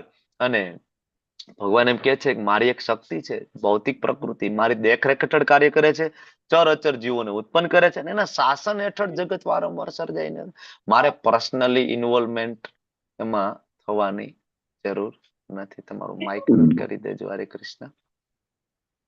ઓકે, મારો અવાજ સંભળાય છે ને પ્રભુ? હરે કૃષ્ણ. યસ પ્રભુજી. હરે કૃષ્ણ પ્રભુ, બરાબર છે.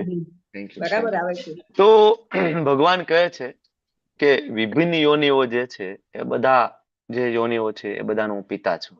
આગળ આવશે 10મા અધ્યાયમાં, અહમ બીજ પ્રદ પિતા.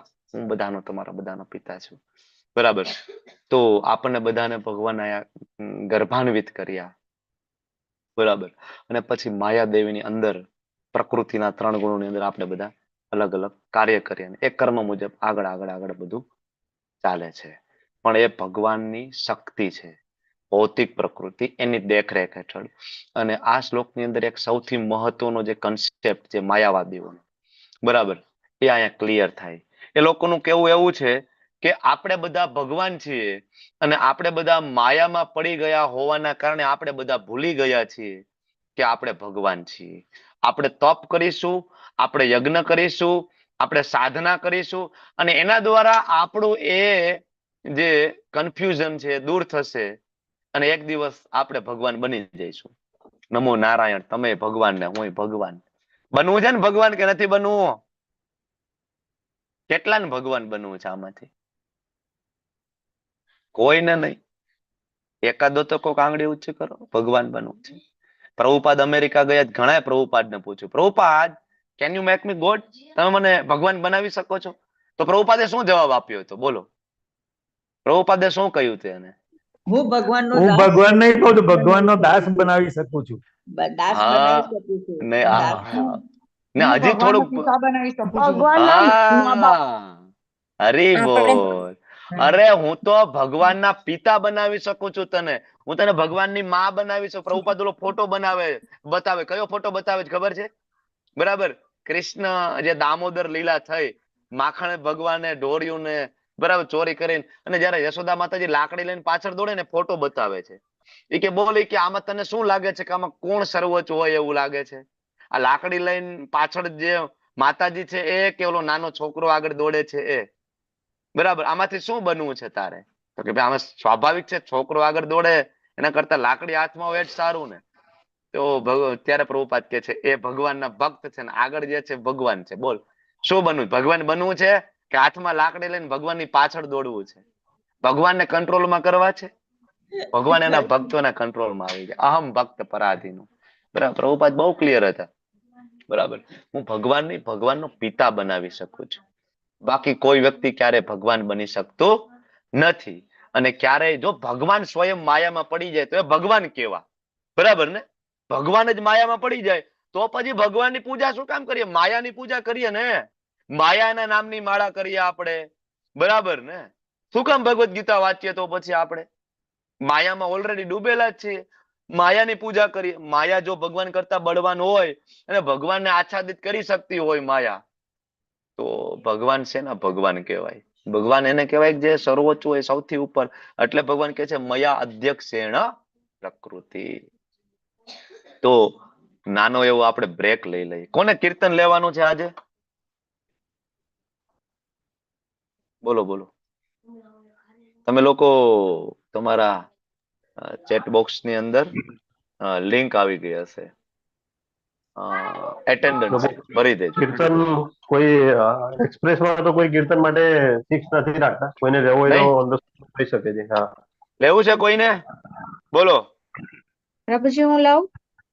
સ્ટાર્ટ કરી દો. ચલો વિમલા માતાજી. હા પ્રભુજી, હરે કૃષ્ણ. 1 મિનિટ. કીર્તન માટે તો ગમે ત્યારે તૈયાર હોવા જોઈએ આપણે. મતલબ હું તમને નથી કહેતો વિમલા માતાજી, હું આ બધાને કહું છું કે કોઈ કીર્તન કરવાનું કે આપણે એમ કે હું નથી કરતો એવું કેમ? કીર્તન તો અરે અહીંયા સિંગર ની જરૂર નથી. આપણે મારો અવાજ આવો છે મને નહીં, હરે કૃષ્ણ મહામંત્ર આવડે છે ને, આજ ગાવાનો છે, બીજું કઈ નથી. કીર્તન તો ગમે ત્યારે કે તો આપણે રેડી હોવા જોઈએ. હા હું રેડી છું, હું કીર્તન કરું. 10 એનરેસ થવા જોઈએ અત્યારે આપણે કીર્તન માટે. ઇસ્કોનની મેઇન મુવમેન્ટ તો એ છે ને. ભગવાન આજે કહે છે સતતમ કીર્તયંતો મામ. યસ માતાજી, પ્લીઝ સ્ટાર્ટ. હરે કૃષ્ણ. આદરમ મધુરમ વદનમ મધુરમ નયનમ મધુરમ હસિતમ મધુરમ હૃદયમ મધુરમ ગમનમ મધુરમ મધુરાધિપતિરખિલમ મધુરમ વચનમ મધુરમ ચરિતમ મધુરમ વસનમ મધુરમ લલિતમ મધુરમ चलितं मधुरं भ्रमितं मधुरं मधुराधिपतेरखिलं मधुरं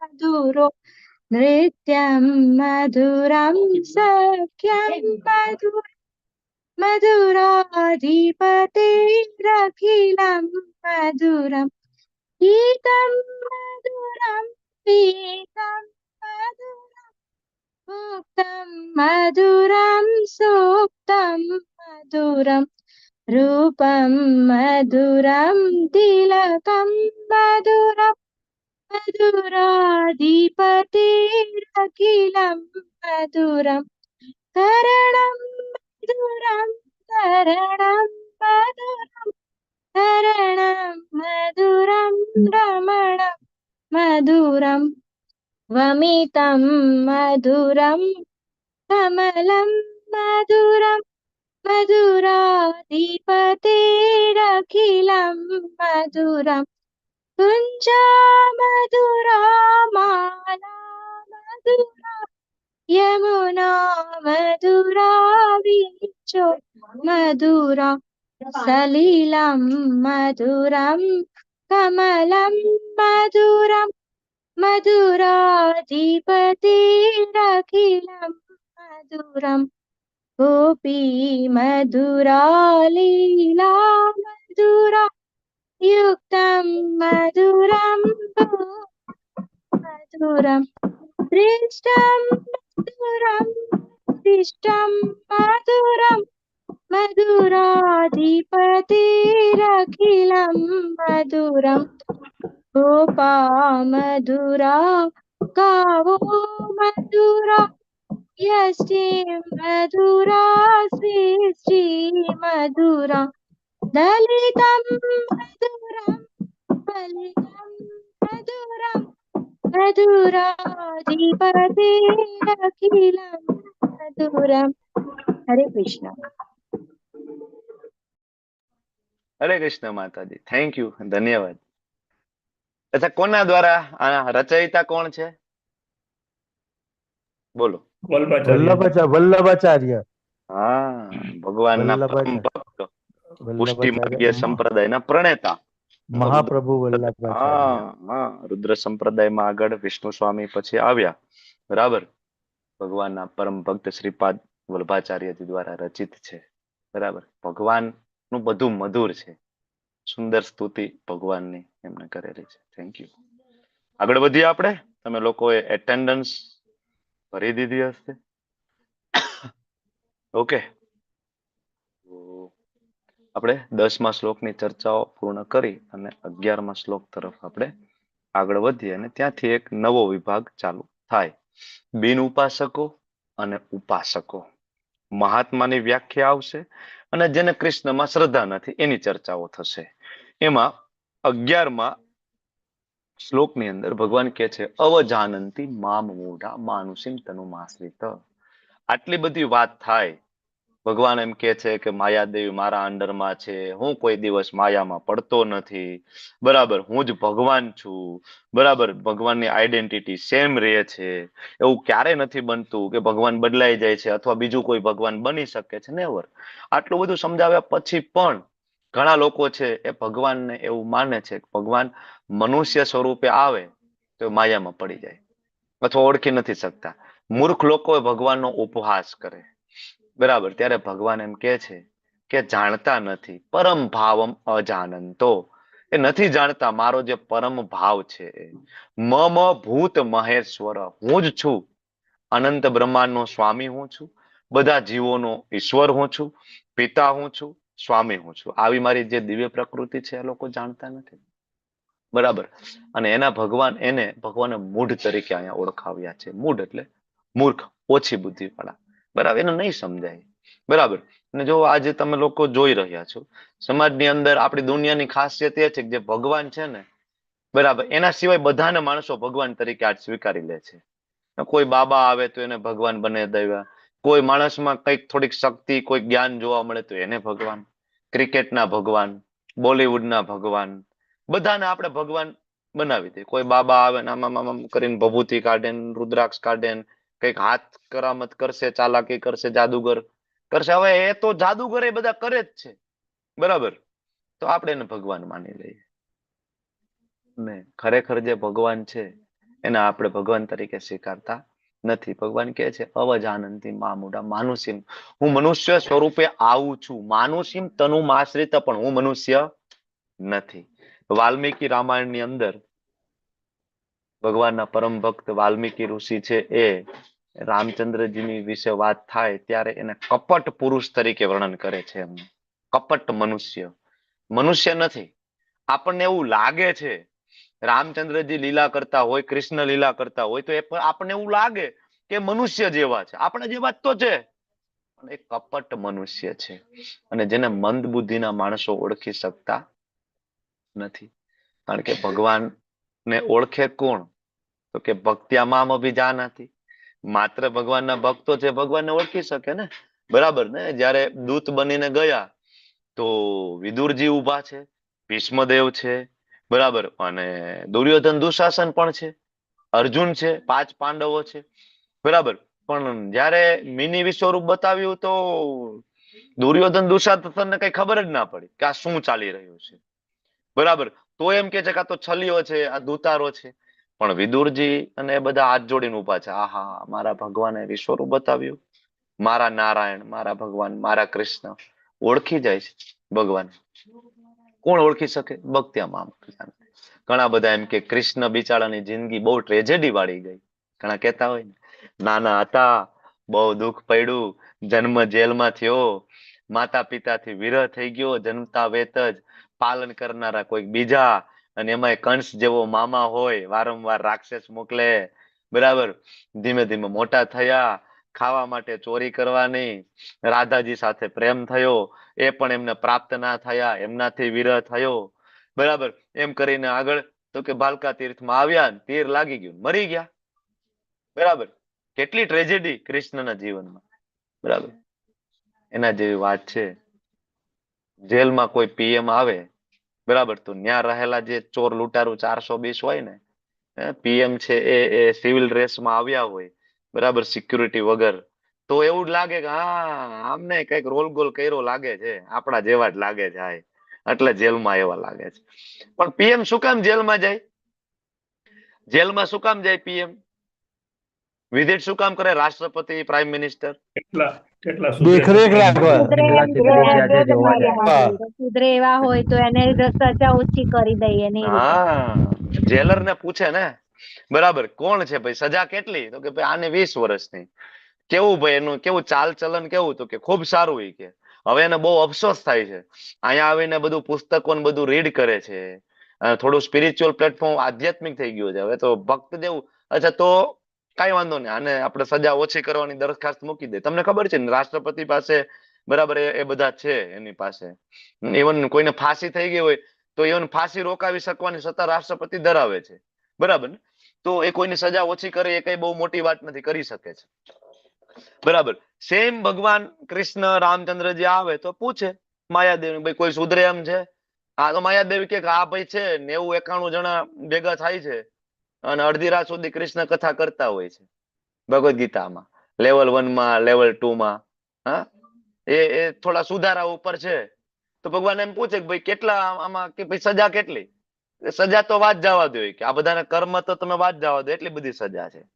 તો કે તો ભગવાન કે ડિસ્કાઉન્ટ આપી દો. મને જાણવાની કોશિશ કરે છે તો કે આ કે લેવલ 2 માં રેગ્યુલર આવે છે, રોજ આવે છે એક્સપ્રેસ લેવલ 2 માં, એના અસાઇનમેન્ટ ભરે છે, બરાબર. ભરો છો ને તમે લોકો? માયાદેવી રિપોર્ટ મોકલે છે તમારો, પછી મને કહેતા નહીં મેં કીધું નહોતું.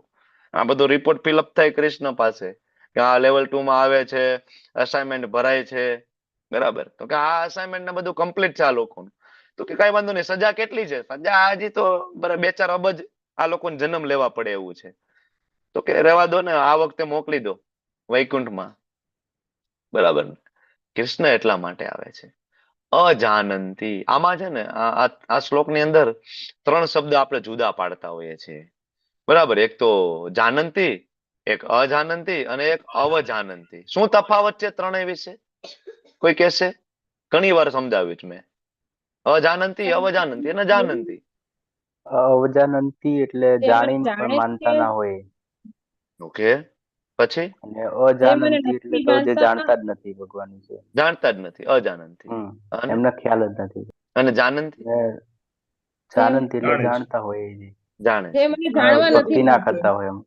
હા, 3 કેટેગરી બહુ મહત્વની છે. આપણે નક્કી કરી લેવું કે આપણે આમાં ક્યાં છીએ. પેલું જાનંતી, જે જાણે છે કૃષ્ણને, જે ભક્તિમાં લાગેલા જ છે, એનું તો પરમ ગતિ કન્ફર્મ, બરાબર. તત્વત ભગવાનને જાણે જ છે.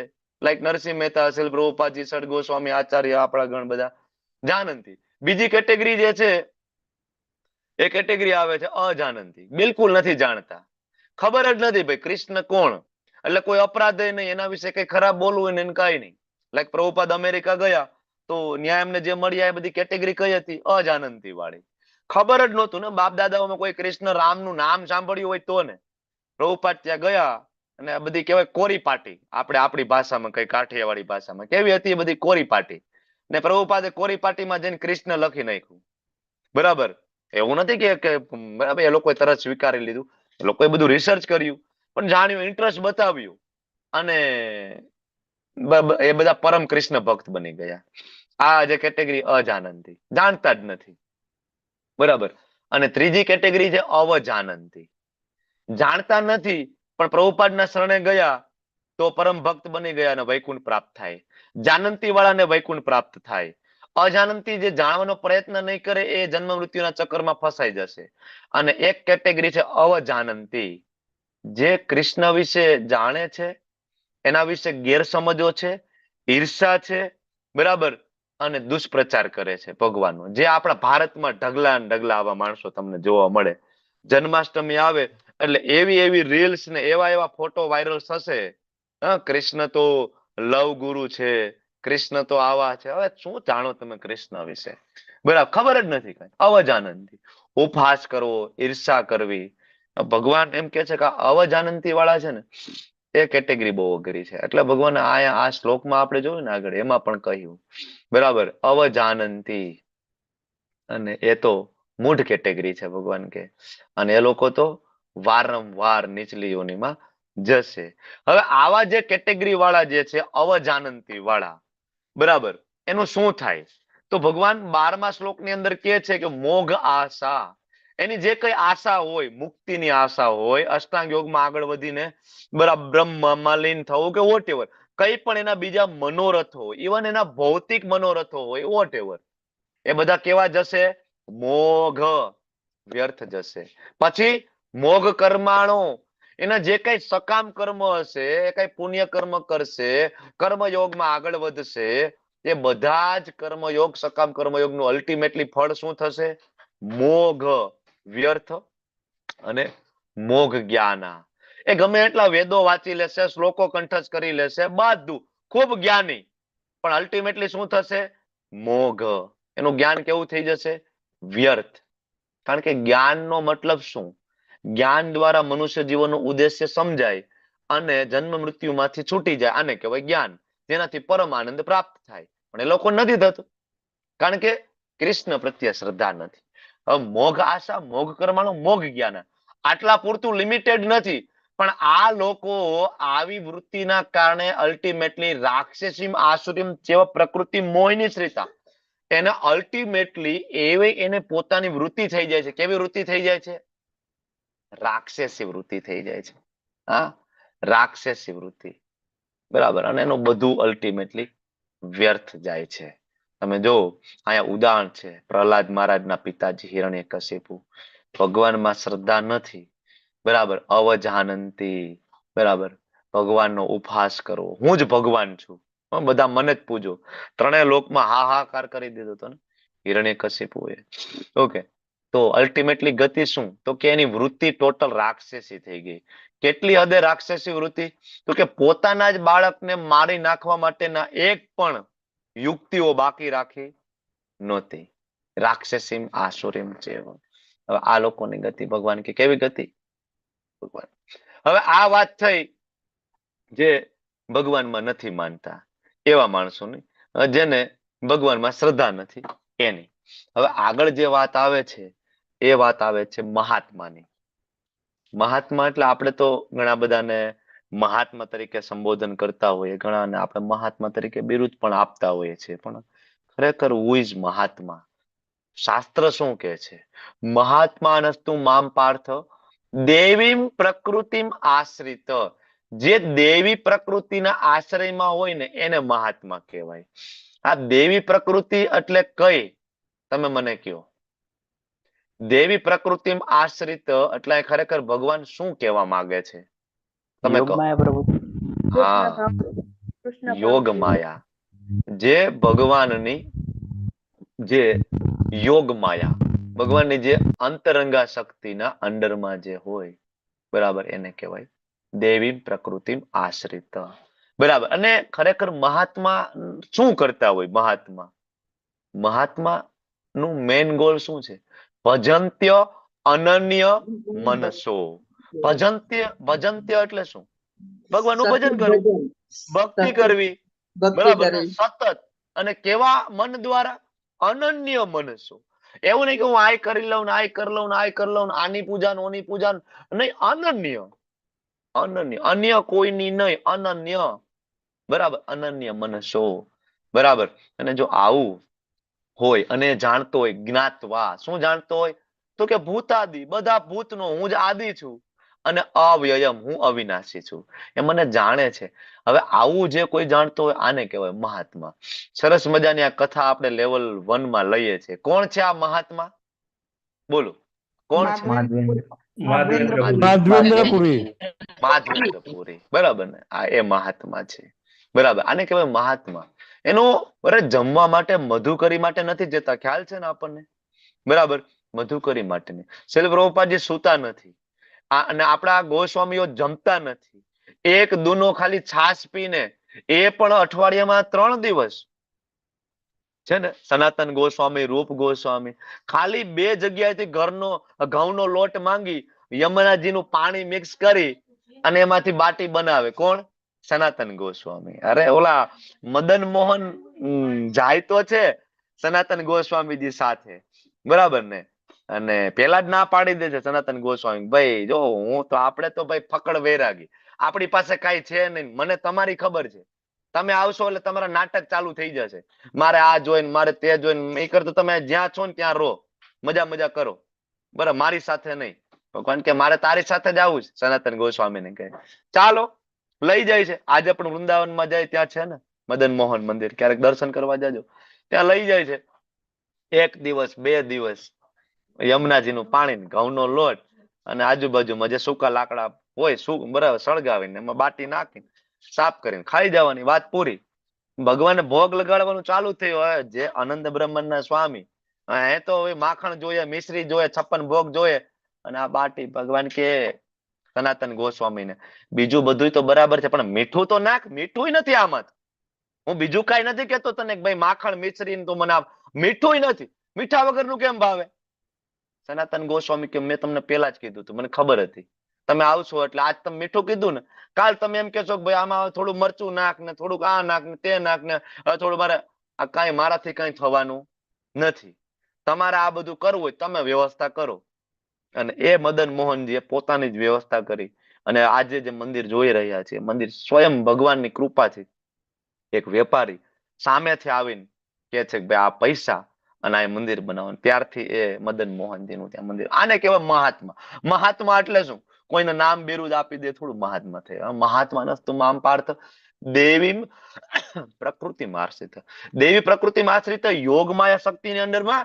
અને બીજું હજી આપણને આચાર્યો સમજાવે છે કે જે ગુરુના શરણમાં હોય, જે ગુરુના શેલ્ટરમાં હોય, જે ગુરુના આશ્રયમાં હોય, બરાબર, એને પણ મહાત્મા કહેવાય. જે ગુરુના આશ્રયમાં જઈને ગુરુનું બધું માનતા હોય, ખાલી લેવા ખાતર દીક્ષા નહીં. બરાબર, અમે ગુરુ ધારણ કરી લીધા છે, અમે કહેવાય ગુરુ અમે માની લીધા છે. ગુરુ ધારણ કરવાથી કઈ પતતું નથી, ગુરુનું માનવાનું છે. ઘણા બધા એના ગુરુ તો છે જ. તમે બધાને પૂછો, કોઈક ને કોઈ ગુરુ તો છે, પણ ગુરુ છે પણ ગુરુનું માને કેટલા? એવા બહુ જ. ગુરુનું માનવાનું છે ત્યારે દેવી પ્રકૃતિમાં આશ્રિત કહેવાય. કારણ કે ભગવાનની કેટલી બધી શક્તિઓમાંની એક સૌથી મહત્વની શક્તિ ભગવાનની હોય એ શક્તિ છે કૃપા, મર્સી, દયા. અને એ દયા, કૃપા, મર્સી તમે જે કયો એ શક્તિ આપણને ગુરુ થકી આપણને પ્રાપ્ત થાય છે. બરાબર ને? જે લોકો માયાપુર આવ્યા હતા એ બધાને ખબર છે કે કેવી મર્સી અને કેવી કૃપા પ્રાપ્ત થાય ભગવાનની, ગૌરાંગ મહાપ્રભુની. આપણને ગાઈડન્સ આપે, શિક્ષા આપે, નામ આપે, અજ્ઞાનમાંથી આપણને બહાર કાઢે. એને કહેવાય દેવી પ્રકૃતિ આશ્રિત. બરાબર. આગળ ભગવાન કહે છે 9.14 માં ખૂબ જ મહત્વનો શ્લોક છે. અને આપણે બધા શું કરીએ છીએ ઇસ્કોનમાં, એ આની અંદર આવે છે. સતતમ કીર્તયંતો મામ. શું કરવાનું છે? સતતમ કીર્તયંતો મામ. અચ્છા, કીર્તન એટલે શું? કીર્તન એટલે બધું જ. નામ, ગુણ, રૂપ, લીલાઓ, ભાગવતમ, ભગવદ ગીતા, લેવલ 1, 2, 3, 4, 5 અને જપ. આ બધું જ. મંગલા આરતી, આ બધું જ કીર્તન છે. સતતમ કીર્તયંતો મામ. કેટલી વાર કરવાનું છે? કેટલી માળા કરવાની છે? સતતમ. એમ કે 16 માળા કરવાનું કોણે કીધું છે? બરાબર, 16 માળા શું કામ કરવાની છે? અરે હું તો અહીંયા ભગવાન તો સતતમ કહે છે. તમારાથી થાય તો તમે સતતમ કરો. આ તો મેં હમણાં કહ્યું કે ભગવાનની એક શક્તિ છે કૃપા, મર્સી, અને એક ગુરુ આપણને આપે. એ શીલ પ્રભુપાદજીની તમારા ને મારા ઉપર કૃપા છે. 16 માં એકચ્યુઅલી પ્રભુપાદ ઈચ્છતા હતા કે આપણે બધા 64 માળા કરીએ. પ્રભુપાદ વેસ્ટર્ન કન્ટ્રીમાં ગયા ને તો કહ્યું રોજ 64 માળા કરવાની. તો સામે બધા બેઠા હતા, એ બધા આમ કોઈ હા ના પાડે. બરાબર. પ્રભુપાદ કે 64 માળા નહીં થાય. એક કામ કરો, રોજ 32 માળા, મિનિમમ 32 રાઉન્ડ. તોય કોઈ હોકારો આપે નહીં.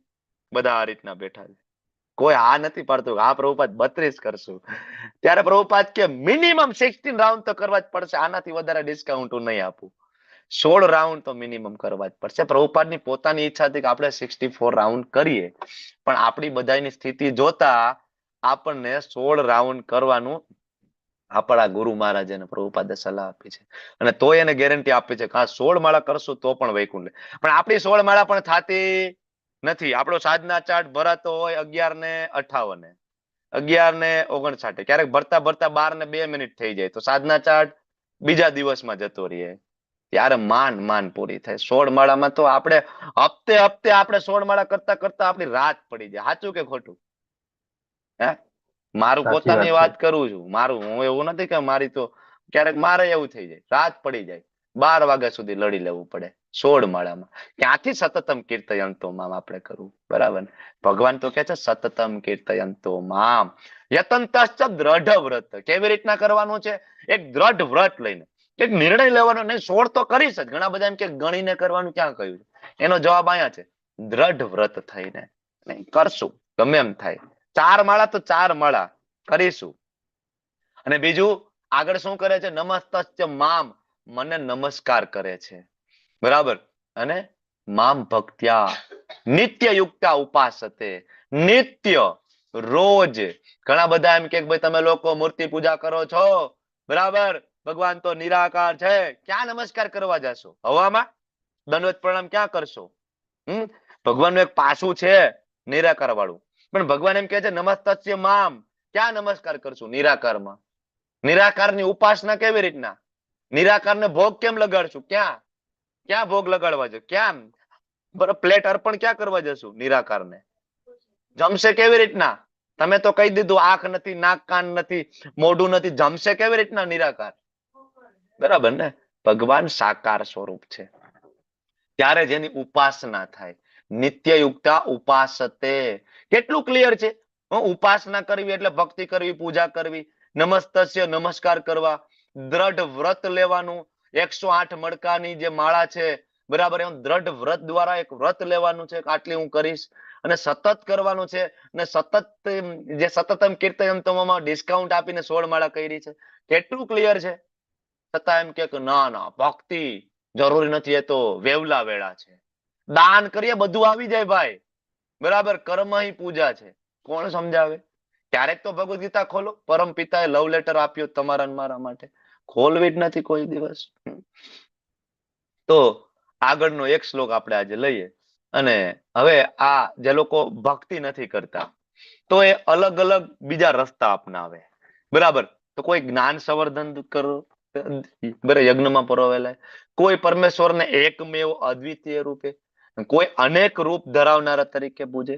હવે જે ભક્તિ કરે અનન્ય મનથી એ તો ઉપરની કેટેગરી છે જ, પણ આના સિવાયનું છે કોઈ અવ્યક્ત રૂપમાં, બરાબર, એકમેવ અદ્વિતીય, કોઈ વિશ્વ રૂપમાં, કોઈ વિરાટ રૂપમાં રહેલા દેવી દેવતાઓમાં. આમાં અલગ અલગ રીતના એ લોકો ભજતા હોય છે. આ ધીમે ધીમે ધીમે અપગ્રેડ થશે. અવ્યક્ત વાળાને ભગવાન પ્રાપ્ત થાય છે, 12મા અધ્યાયના 5મા શ્લોકમાં આવ્યું, તમને ખ્યાલ છે. પણ ત્યાં ભગવાને કીધું તું ક્લેશો અધિકતર તેષામ. દુઃખ બહુ છે ભાઈ. રસ્તા તો છે, જ્ઞાન વાળો રસ્તો, કર્મ વાળો રસ્તો, અષ્ટાંગ વાળો રસ્તો, બધાયના રસ્તાનો અલ્ટિમેટ ગોલ તો હું જ છું. વેદેશ સર્વેર અહમ એવો વેદ્યો, જાણવાનો તો મને જ છે. પણ શું કામ? તમારી પાસે 6 લેન રસ્તો છે, તમારી પાસે ઓડી કાર છે, બેસો ને શાંતિથી પાછળ આરામથી એસી માં બેઠા બેઠા જાવ ને વૃંદાવન. શું કામ રિક્ષામાં જવું છે? ગામડામાં થતું થતું જવું છે તમારે? હાથે કરીને હેરાન થવાના ધંધા શું કામ કરવા? ભગવાન સ્વયં આપણને આ વસ્તુ સમજાવે છે. અલગ અલગ રસ્તા છે. ઘણા પોતાને એક રૂપ માનીને ભગવાન સાથે અદ્વૈતવાદીઓ, બરાબર, એક આ કેટેગરી. બીજું, ઘણા બધા પરમેશ્વરને પોતાના એક મનોકલ્પિત રૂપમાં ભજે, જે અલગ અલગ સંપ્રદાયમાં જોવા મળે છે કે આ જ ભગવાન છે, પૂર્ણ પુરુષોત્તમ તો આ જ છે, કૃષ્ણ નથી, બરાબર. અને ઘણા બધા એવાય છે કે જે પરમેશ્વરના વિશ્વ રૂપની અંદર રહેલા દેવી દેવતાઓની પૂજા કરે. આ બધી અલગ અલગ કેટેગરીઓ હોય છે, બરાબર. એ ધીમે ધીમે આવશે ભગવાન પાસે.